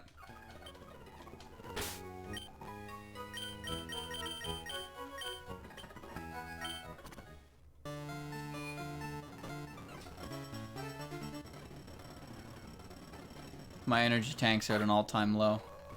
I gotta be sure to eat something good. I didn't mean to wake up at 5 today, though. I don't know why I did. Everything was going fine. Watching the Twilight Princess speedrun, and it's fucking insane. There's so much crazy shit. So, chat, you know the part in Kakariko Village when you're under Twilight? And you go into the bomb storage? And when you go into the bomb storage, like, you see a cutscene. A little cutscene plays where a bug climbs into a hole, you follow it. You set the place on fire, it goes boomy boom, and then, yeah. Right? So, apparently, you can set it up on the GameCube version. The dude hit the bug before the bug could go into the cutscene. So then he started crawling into the hole, and halfway through the hole, the entire building deloaded, and it got replaced by the wreckage asset. And it was like, what the fuck happened? It was so weird, because he was crawling into the black hole, into the building, and then suddenly he was just on the other side, and the entire building was missing. I was just like, what? That's so confusing. It's kind of cool, though. There's a lot of crazy shit. For example, I saw the cutscene where Epona comes back in Kakariko, but you're Wolf Link. So it, like, stretches the Wolf Link model to all kinds of whack, to a point it's not supposed to look. Also, they get Master Sword early, so they can constantly turn to a wolf no matter what. So even when they complete the Morpheal fight and Midna is like dying on your back, you can talk to her and turn back into a human. She's perfectly okay. She can't do anything for you as a wolf. Did I save? Oh my fuck, did I save?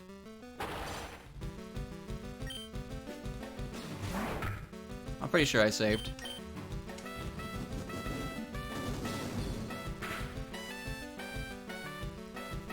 And now I'm dead.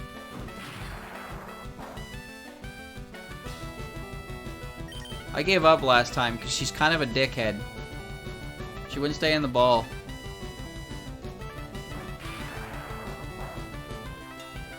Para.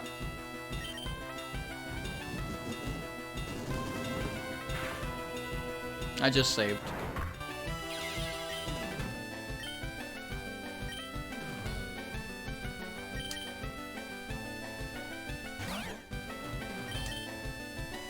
Hard orb, go!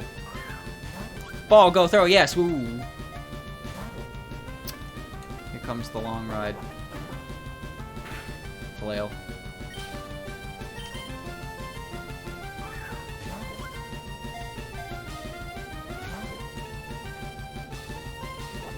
Stay in the ball so I can go eat some tendies.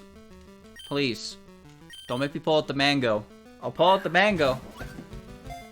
Alright, here we go. I'm reading it. I'm reading it. Here we go. Yep.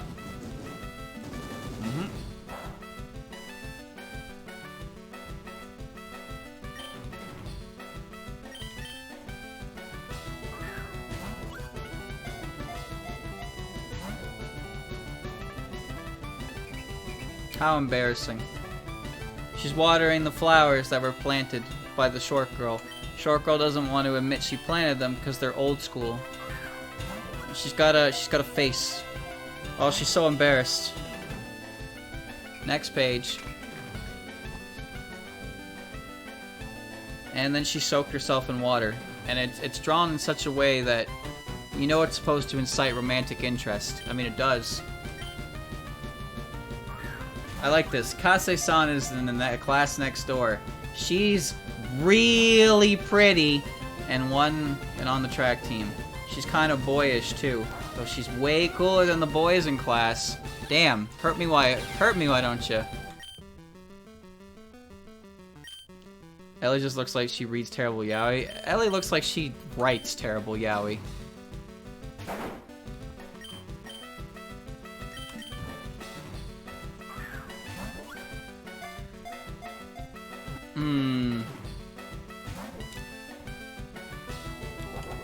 Tomboy needed.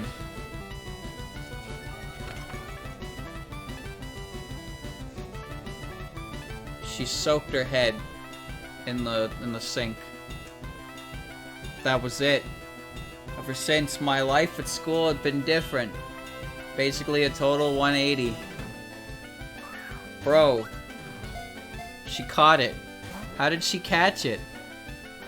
She was perfectly reasonable. Like, she was just enjoying her life as is. And then all it took was one swift moment of pretty girl, and she was like, oh, shit. I guess that's it for me. That's the road I'm going. More power to you, girl. Wait, why did it lose HP? Must use Pain Split.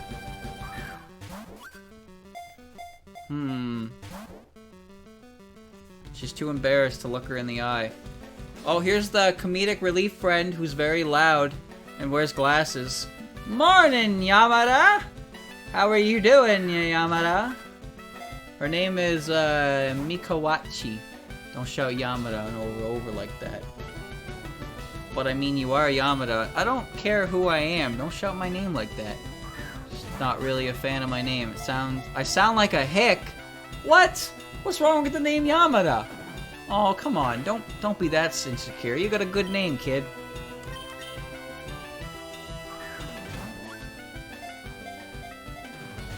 Yamada. But when a girl gets married, her last name changes, right? Oh, her name Kase. Uh-oh, what's she thinking? Those are dirty thoughts. That won't happen. I mean, we're both girls. Oh, somebody is not up to date with society.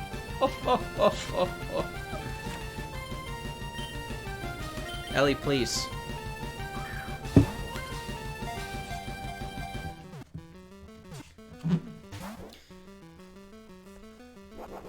Kase-san's a girl too, so that's that. Well, she didn't water the morning glories. She might be busy with track.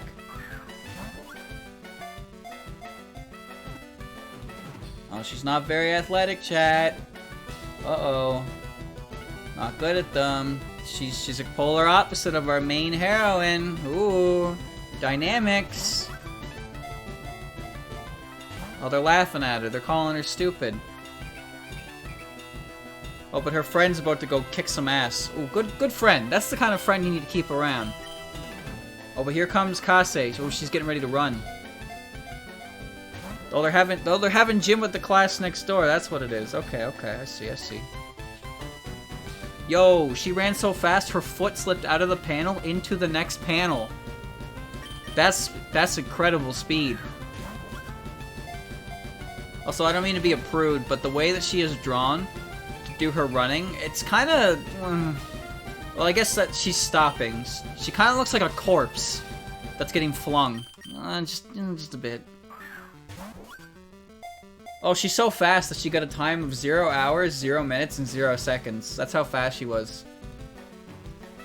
Damn, that's impressive. I didn't know people could run that fast. Chat, could you do a 100-meter dash in 0 seconds? I don't know if I could do that. It seems really difficult. But not for Kase. Kase got it. No, she just forgot to hit the timer. She forgot to hit the timer. Oh, now everyone's mad at her. Uh-oh. She didn't push the button. Oh, but here's Kase with her own timer. 12.8 seconds. Why are you putting your hands on her? I don't know if that's necessary. I mean, whatever. Ain't my fantasy. Not great. Let's just erase that. Oh, she's gonna do it again. What a hero. What a good character. Have to let us see. Nope.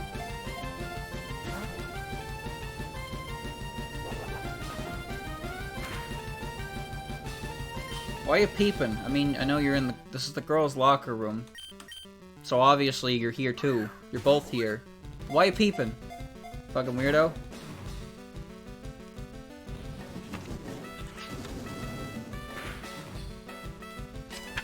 Did I catch it yet? I'm going crazy. I'm going... Stay in the ball! I'm already like 20 pages through this!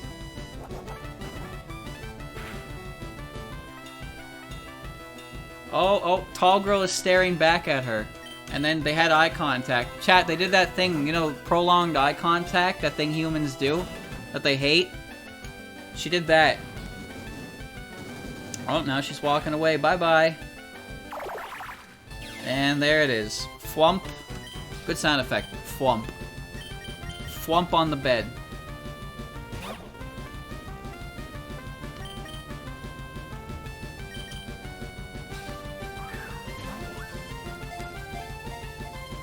Yes. Yes, but a girl.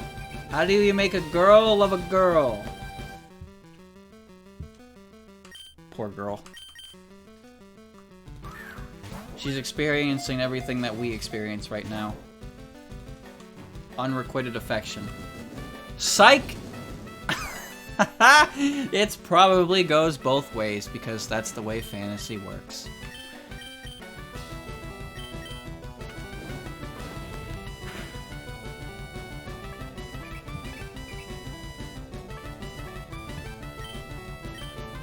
She'll never know the hardship. The hardship. Summer vacation starts tomorrow. She hasn't come to water them at all since? Over summer break?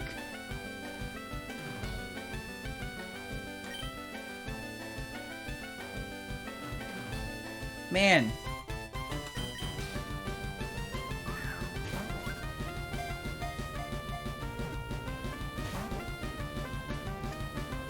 She does training? I mean, she is in track. She's so tall that she probably like swings her leg over the finish line and gets a better time as a result. I've never done track. You just run really fast, right? Do you jump hurdles? What if you miss the hurdle? Huh? What if you trip over the hurdle and break your ankle? Like they did in God Only Knows.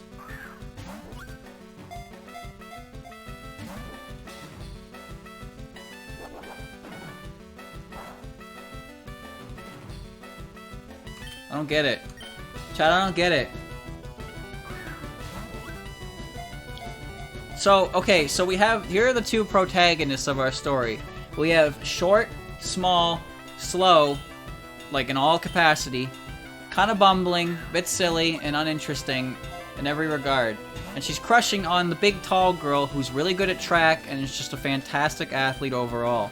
But somehow I'm supposed to believe that this tall girl is now interested in this short girl. I don't know, Chad. I mean, it's just nothing wrong with it, I guess. But what is it about her that tall girl is looking at? Aside from the top of her head. Because that's the only thing she can see. Is she into gardening? She likes her name.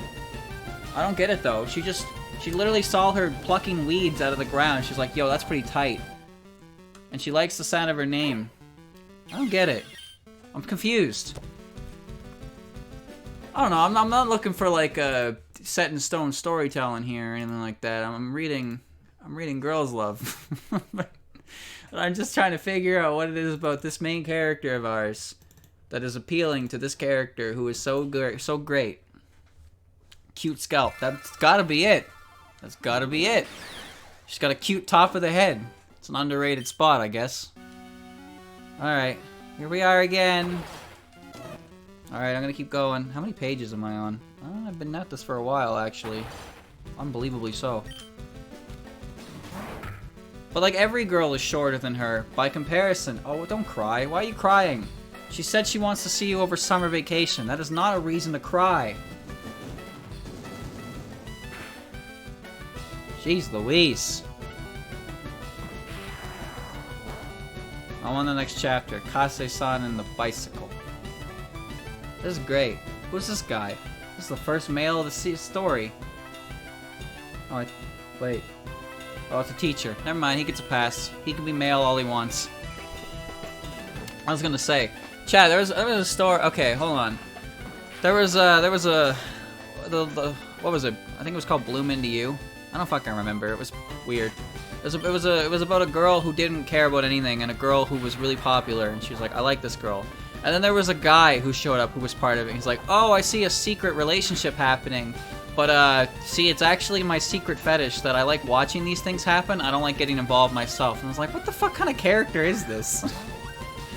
This guy literally just likes inserting himself in other people's romantic affairs as a spectator. And he doesn't care to do it himself. It's like, okay, I don't believe you for a second, you weirdo. You're a weird character. I understand rooting for your friends and all that jazz for a beneficial relationship, but you're just fucking weird, dude. You don't even know these people. You're just like, oh, I see. I don't even know. I wouldn't even say it's exactly like that. But, like, he's just weird. He's weird, Morty. I'm gonna finish this book before I catch this Pokemon. Chat, this is probably the weirdest episode I've ever had of this, any series I've ever done. All I did was rant about anime and read Yuri. And I'm reading it. I like how she got tan over the summer. That's great. But, like, she's not tan. Well, I mean, she is tan. But she's not tan in all the work, all the art. But, like, she gets tan over summer, which is sick. She kind of looks like a character I've seen before. Wait. There's Nightmare on it. Alright, it doesn't work. You're dark type. Oops. Let's wait for her to use a... I'll just wait for her to use Pain Split. Alright, there's a girl from class next door who's like a little boy. Who's a little like a boy. What? A little like a boy. Don't tell me you... What? Gotten closer since the start of summer break. She's my friend. What about her is boyish? If you say her size, I'm gonna hit you. Well, whatever. I don't write the story.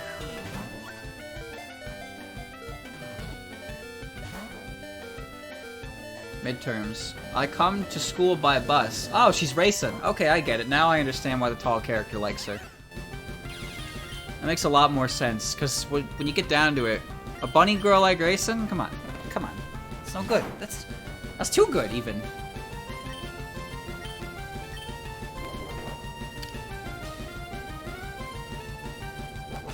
It's only a short distance to the bus stop that we get to spend time together, but it's my favorite time. Honestly, I think it'd be better if the bus never came. Man, that's so sugary sweet that I think my heart is gonna stop.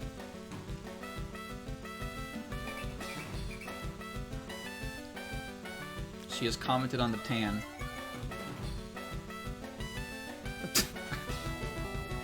What are you doing? She's showing tall girl her arm that's covered in sunscreen, and tall girl is staring at it and thinking, whoa, that's hot. But it's not hot because it's got sunscreen on it. So I don't understand this expression. I don't get it. And now short girl looks absolutely devastated, like she just showed tall girl a spider or something. She's like, oh shit, what have I done? Oh, it got weird. Chat, it got weird. Oh no! Oh, the bus is here. Alright, hold on. Racin's bus is here. We're okay. We've escaped the awkward tension. That was really strange, though. Oh, okay. Bye. See you tomorrow. Oh, she pedaled to the metal on that one.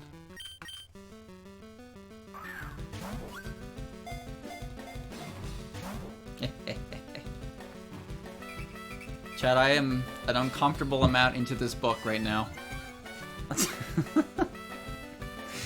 It's just... I can't stop! Oh. Glasses friend is back, but now she's questioning the relationship of tall girl and short girl. Ooh, spicy. Short girl has dropped her food on the table. I could go for some food right now.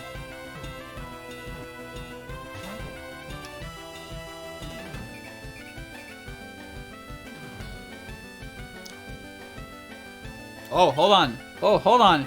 Her friend just dropped a bomb. So, okay, so our protagonist, short girl McRacin, she likes tall girl, but tall girl's a girl, so she assumes that relationship can't happen. But here is our friend Mika, Racin's best friend Mika, and she says there's a rumor that tall girl goes out with girls, and short girl over here is dumbfounded. She's like, oh shit. There's rumors that she has a girlfriend on the track team. I mean, bada bing, bada boom. You just did it. There you go. There you go. That solves that plot point. Well, at least the friend is supportive. friend is saying, I'm fine with whoever you want to go out with, Yamada, but like Kase-san might not go with slow little you. I mean, she has the right to choose and all. She does. So that means if she chooses you, you don't get to say anything. No way. Oh, she's doing guerrilla warfare now. She's got lollipops stuck to her head. Oh, we're stretching. Team stretches. Uh-oh, now Short Girl is worried that she has a girlfriend already. Oh, she's devastated because they're having a good time.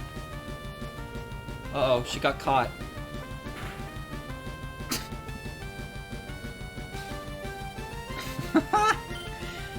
She got caught and she's running.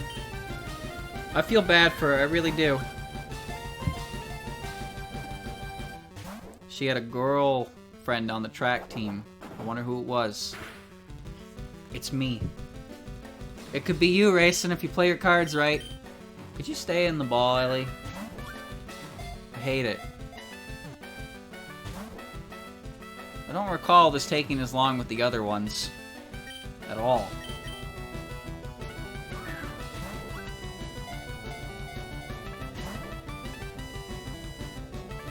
Alright, so now she's saying, what are you doing? What are you talking about? Kase-san's a girl, you know? You can't go around dating a girl. You can't say that when you're actively trying to date a girl. You're confusing. Your emotions are in conflict. Just hang in there, champ. Racing is now sad and alone. She's worried. That sucks. Definitely never experienced heartbreak like that before. Nope. Not me. Anyway. Now the bus feels like it's taking forever. She's just gonna wait and wait and wait and wait. The bus never comes. It was such a fun road until yesterday. Damn. Damn, that hurts. It was like... That's painful. A week later? It took a week? Oh no, what was she doing for a week? Don't tell me she had the big sad for a whole week.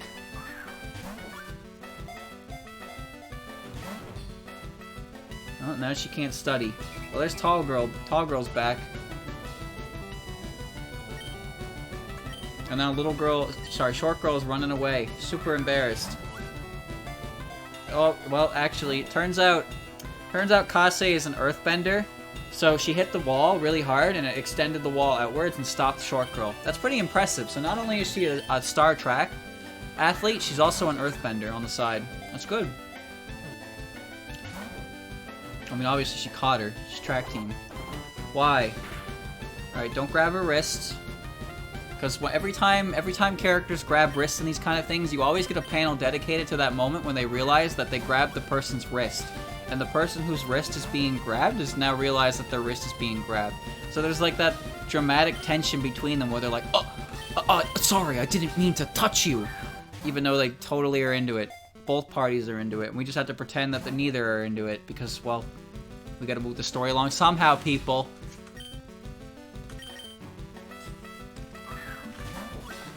Oh, she's screaming. She's trying to look at her. Trying to look away. Now she's staring at her boobs. Because they're like, her boobs are eye level. She's saying they're big. I mean, you can say that if you want, but if I said that, I get slapped, so come on now.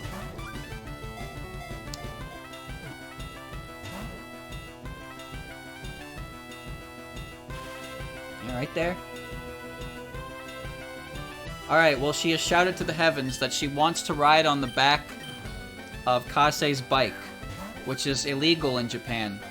Two-seaters like that are illegal.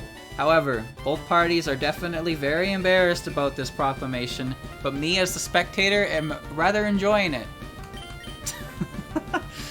I am enjoying this. Yes, quite. Civilized taste of mine. Oh, she agreed to it. Chat, do you pedal a bike faster if you can run faster because your legs move faster? Is that science, or is that bullshit? Alright, she's getting on the carry-on. Hold on tight. Alright, she has firmly applied arms around the waist. Oh, that's embarrassing. Oh, the squeeze on Onomatopoeia. Ooh. Ooh. That's getting juicy.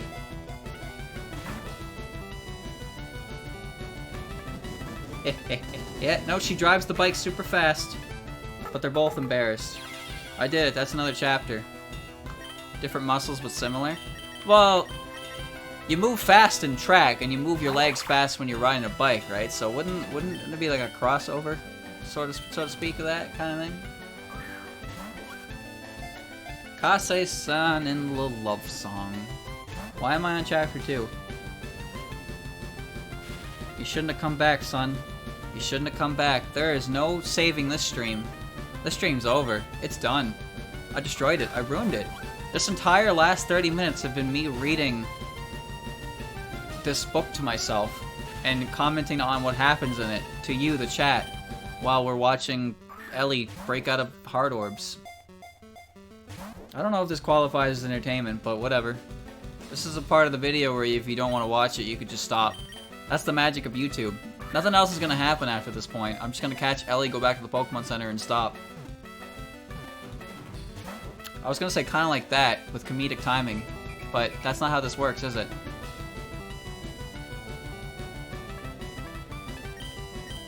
It's dumpster fire of a stream. It's a big ol' shit burn. Oh well. I'm hungry, so I'm a little bit delirious, that's all it is. I'm really hungry. Yeah, I'm gonna... Oh, don't do that. You can't do that. That's a illegal technique. Chat, you can't take the earbud out of her ear and put it in your ear and then get really close to her face, like nonchalantly. You can't do that. You know why you can't do that? Because just a second ago, you could barely contain yourself holding her wrist, and now you're telling me you can put your head right next to her head and put her earbud into your ear and listen to her music. Can't do that. That's an illegal technique. Also, never, ever, ever try to listen to someone else's music before asking, because if there's anything that we protect in this society, it's our taste in music. You ain't never gonna hear what's on my playlist. Ever. That's just for me and me only.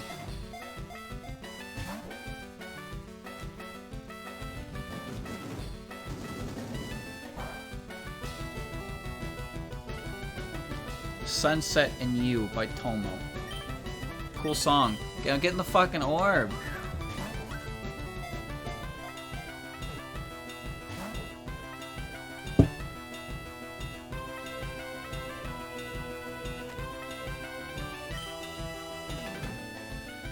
Oh, I like this. Kase-san is a beautiful girl from the class next door and a friend we started walking home together last month. Yo, she's got like wow, that's a very strange face she's making. Wow. It's like, chat, you know those like old time those older like JoJo mangas and magical girl mangas? Those ones where like their eyes are like super sparkly desu. There's like 3 different layers of filter bloom effects on their eyelids and eyelashes to make them look magical. I'm seeing that right now. There's one panel here that just has her like that, and it's very out of character? It's very out of touch with the rest of it. No other panel does that. Like, there's still some sparkly desu, but I haven't seen it this sparkly desu. It's pretty rough.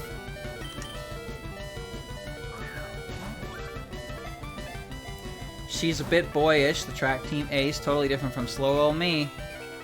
Yeah. Yeah. That's the good stuff. Can't walk home with you tomorrow. Oh, this is the karaoke chapter I opened up earlier. I hate this fucking thing. Get in the ball, please. I don't want to go. She doesn't want to go to karaoke because it's going to make her feel bad. Oh, okay, well, I know how this turns out.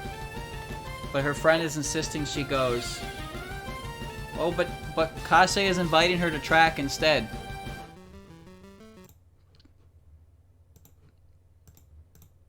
I'm gonna finish this book before I catch this Pokemon.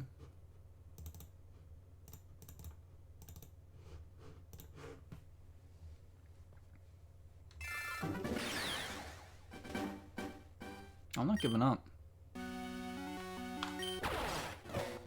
Alright. Hold on, I've gotten decently far into this book that now I need to keep a bookmark.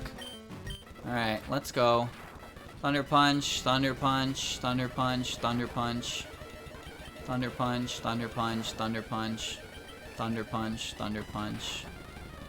Thunder Punch.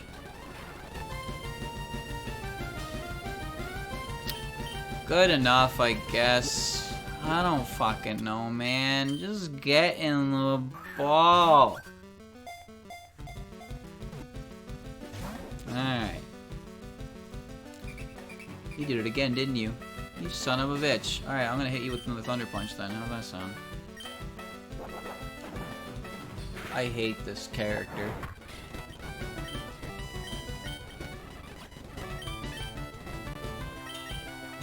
Okay. Inviting her to track.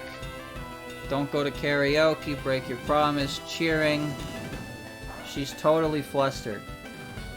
Isn't it interesting how cool this character can keep... Like, she obviously is totally into the short girl, but she's able to actually, like, function as a real human being while talking to short girl. Now imagine if we had a romantic plotline here featuring short girl and tall girl, but both girls had the personality of short girl. Nothing would ever happen. That's why I respect tall girl, because tall girl knows how to get the ball rolling, which is not something a lot of us can do. Good job, tall girl.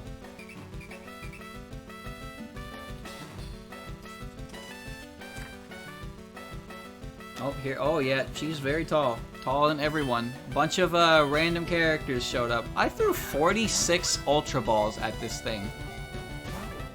46 Ultra Balls. Dev, what's the catch rate on this? I don't get it.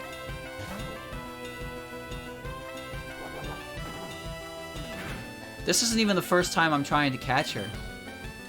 No way, it's 3. The other ones cooperated. Why won't Ellie? Ellie, if you don't get in the ball, I'm putting the book down.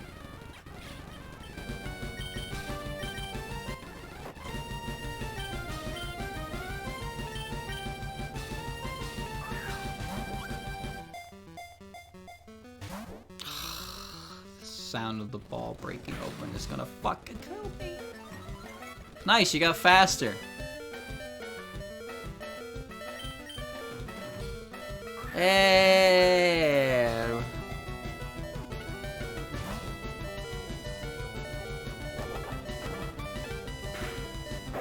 Uh-oh. Short girl got invited, but a bunch of other girls got invited too, and now she doesn't feel as special anymore. That kind of sucks, but she got her hopes up. Best to be expected. Poor girl. Do your best. You'll win! I believe in you! Oh, now she's sad. Weight of the world is on her shoulders. She couldn't sleep.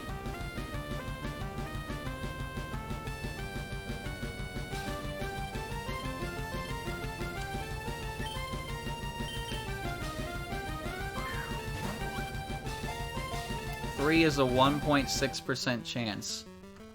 So I have a 1.6% chance of catching her. I have a 1.6 chance of pulling a gotcha SSR. Watch. Bam. There it is. Whoop, there it is.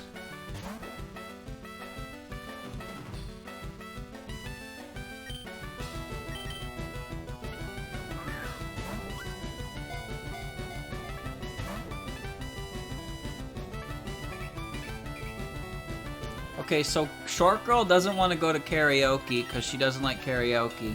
And she got invited to go to track to watch tall girl. Tall girl invited a bunch of other girls, and now short girl doesn't feel very good about that. So now short girl wants to ditch track to go to karaoke. Man, why you gotta be so complicated? Do you see the amount of work the tall girl is putting in for you? And you're doing this? You're jealous of the people around her. Yeah, you are. And that's healthy. But look, now tall girl's worried. She's looking and she doesn't see you. And now she's sad. And now everyone's just loud and obnoxious. Oh god. Oh, it's gonna get real bad in a second here.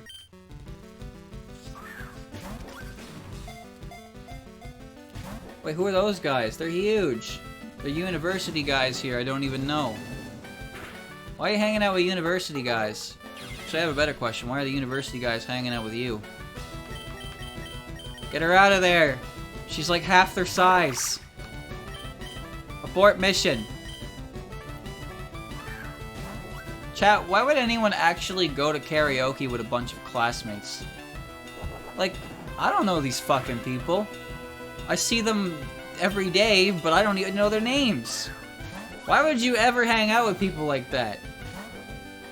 Is that normal? Is that normal people behavior? I couldn't tell you. I wouldn't hang out with people I barely know. I wouldn't get a drink with an acquaintance. Fuck that. I don't know who they are. If I'm gonna hang out with you, I wanna go to your house and play video games. Or you can come to mine and we play video games. That'd be sick. It's normal in anime. Anime isn't real though. I don't want to go to karaoke. If I was ever going to go to karaoke, I would have to be intoxicated. Otherwise, I would not be able to do it because I would be hella embarrassed. I can't sing, chat.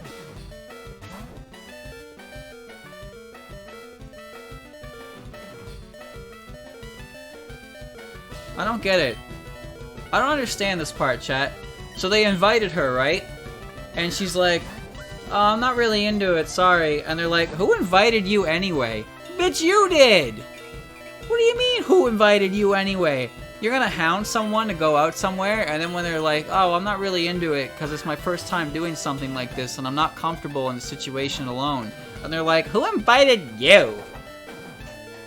You're not trying to have a good time. Oh, of course not. Because you're a bitch. You're being a massive bitch. Oh, she hates it now. She wants to go home. She's gonna sing her favorite song.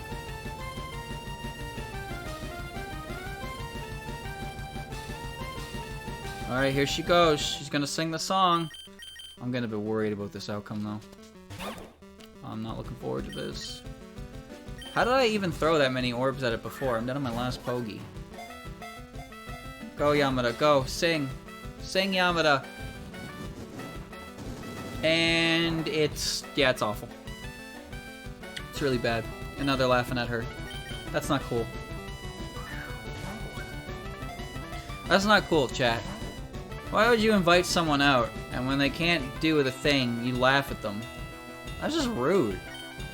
It's like, you wanna know why people don't ask questions? You wanna know people aren't comfortable with doing things they're not familiar with? Because even the slightest tinge of failure results in this behavior. Haha, look at this person, they can't do something they've never tried before, what an idiot. Alright. Hey, did you know when you came out of the womb you couldn't even talk? You couldn't walk? You could barely breathe on your own. You fucking idiot. I don't understand. That level of entitlement that comes from these things. Like, oh, that thing you don't practice, you can't do it? Well, you're just stupid, aren't you? How do you gotta be that much of a cunt for something like that?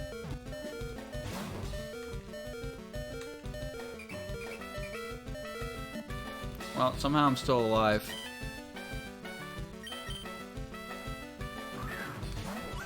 People are born with an IQ of 150. Good for them. Good for them. You think that they were so smart that we know that not everyone has an IQ of 150.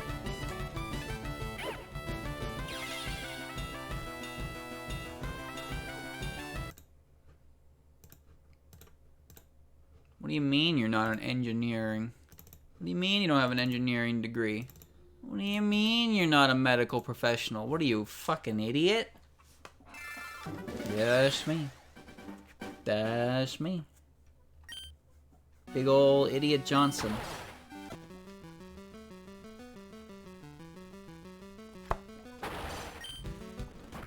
I don't care, chat. I ain't gonna change the fucking world. I'll just live until I die. That's all I gotta do.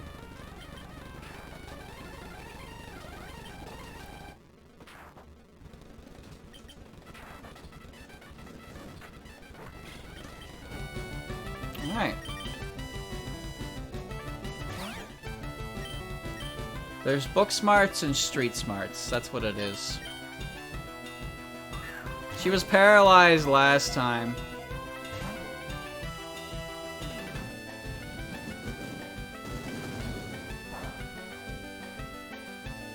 But yeah, don't insult people for trying new things. It's not a good thing. It not only does it make you look like an asshole, it's genuinely unhelpful to the person.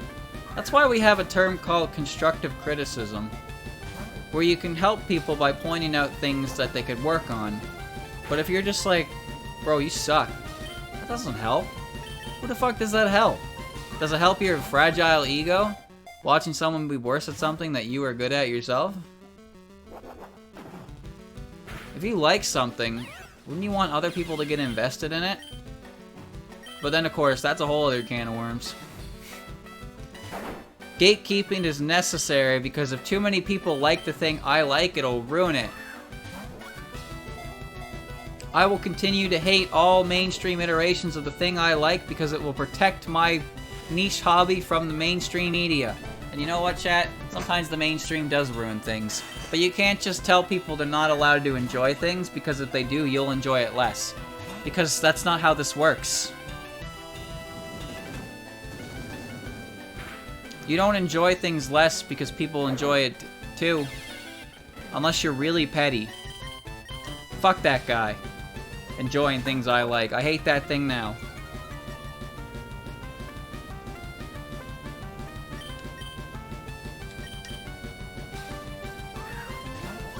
I don't know what page I'm on, chat, but I'm about halfway through the book.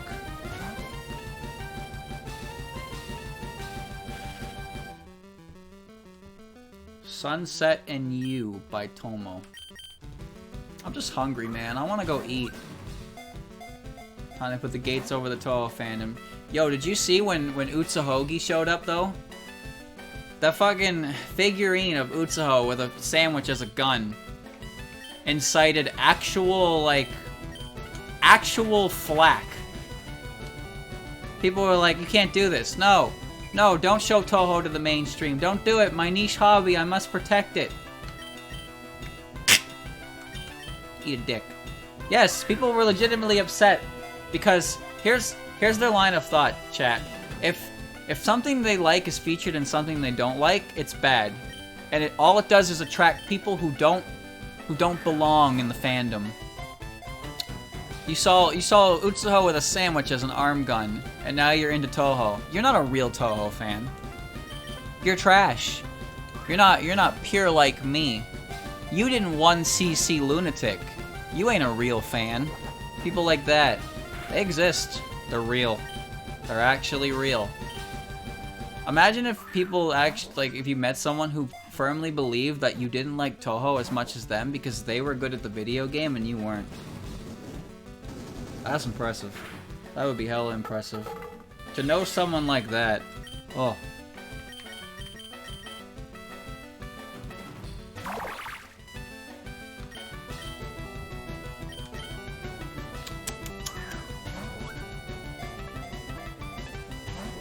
Fake Touhou fans can't 1cc normal. Chat, how many of you are fake Touhou fans? If you can't 1cc normal, you don't belong here. You don't belong anywhere. Go back to your... Shit, I don't got a fan to compare to it. You're not real. You're not a real fan like me. I like Touhou more. I can 1cc normal. I'm qualified. I got my certificate. I'm kind of a big deal.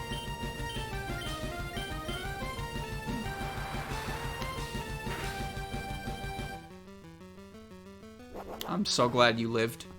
But I'm also annoyed because now Flyla's gonna kill me.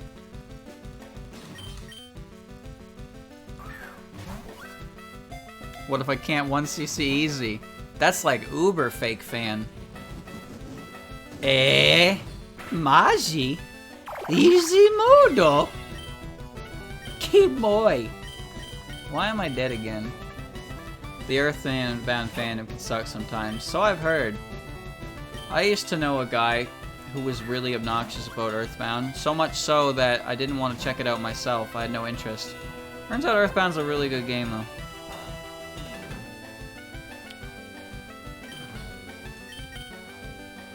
Every fandom can suck.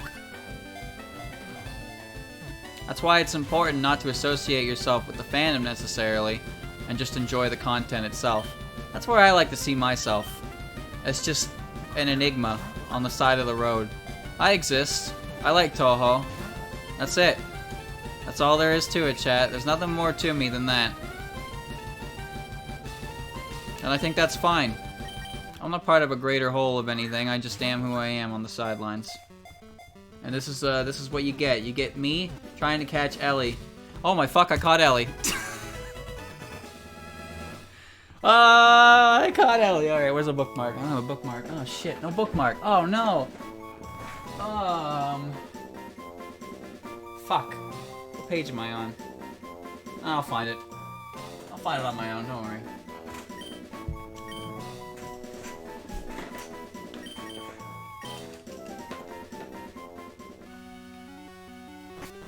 Alright, I caught the 3 legendaries in the fucking mirror. What a pain in the ass that was.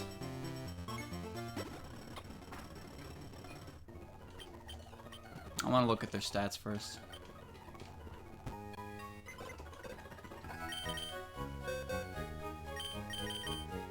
I caught a few things. Okay, so I've added Modest Nature added, Miasma Reason, actually really good nature for it. Synchronize. Poison Jet's physical, so it's not that good.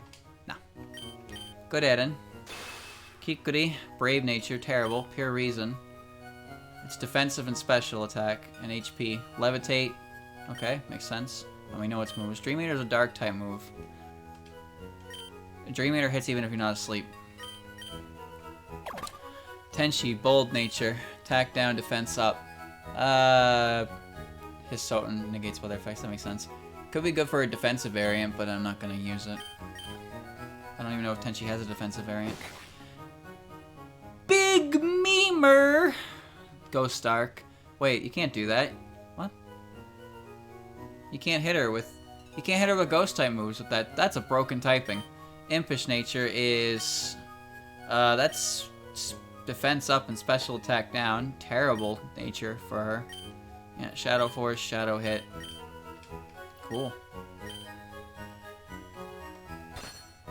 Chirino, Hardy Nature. Guts, yeah, figures. She's got no special defense. Alright, cool. Yugon, Impish Nature again. Same deal. Oh my god, what is this? It's just a physically defensive monster. And it has Gunk Shot and Discharge. Pain Split and Poison Bomb. I don't even think it used Poison Bomb on me at all. So that thing's stats are weird. As you can see, it's a very defensive mon. Just a bunch of 7s, yeah. And Ellie. She's Dark Wind. She's Bold Nature, so that's defense up, attack down. Which, holy shit. Okay, she's let's see. She's actually really good. She's a combination of both Aya and Ramilia squeezed into one girl. I'm not gonna use her though because she pissed me off. That's it.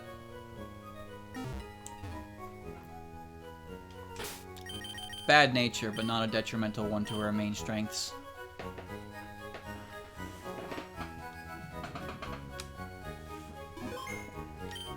Alright, Chad, I'm starving. I'm like really hungry. I'm gonna go start the oven. And I'm gonna make myself some tendies. So that was cool. It was almost 4 hours of whatever the fuck you want to call that. I read about half of that manga and I'm probably gonna finish it. I'll let you know. I'm gonna go eat. I'll be back tomorrow. Tomorrow I'm gonna try and beat Touhou Mario, and then we're just gonna relax with the Koishi puzzle game. And by relax, I mean it's gonna be really, really stressful. What a great Wednesday. So I'll see you tomorrow. Good night. Bye-bye.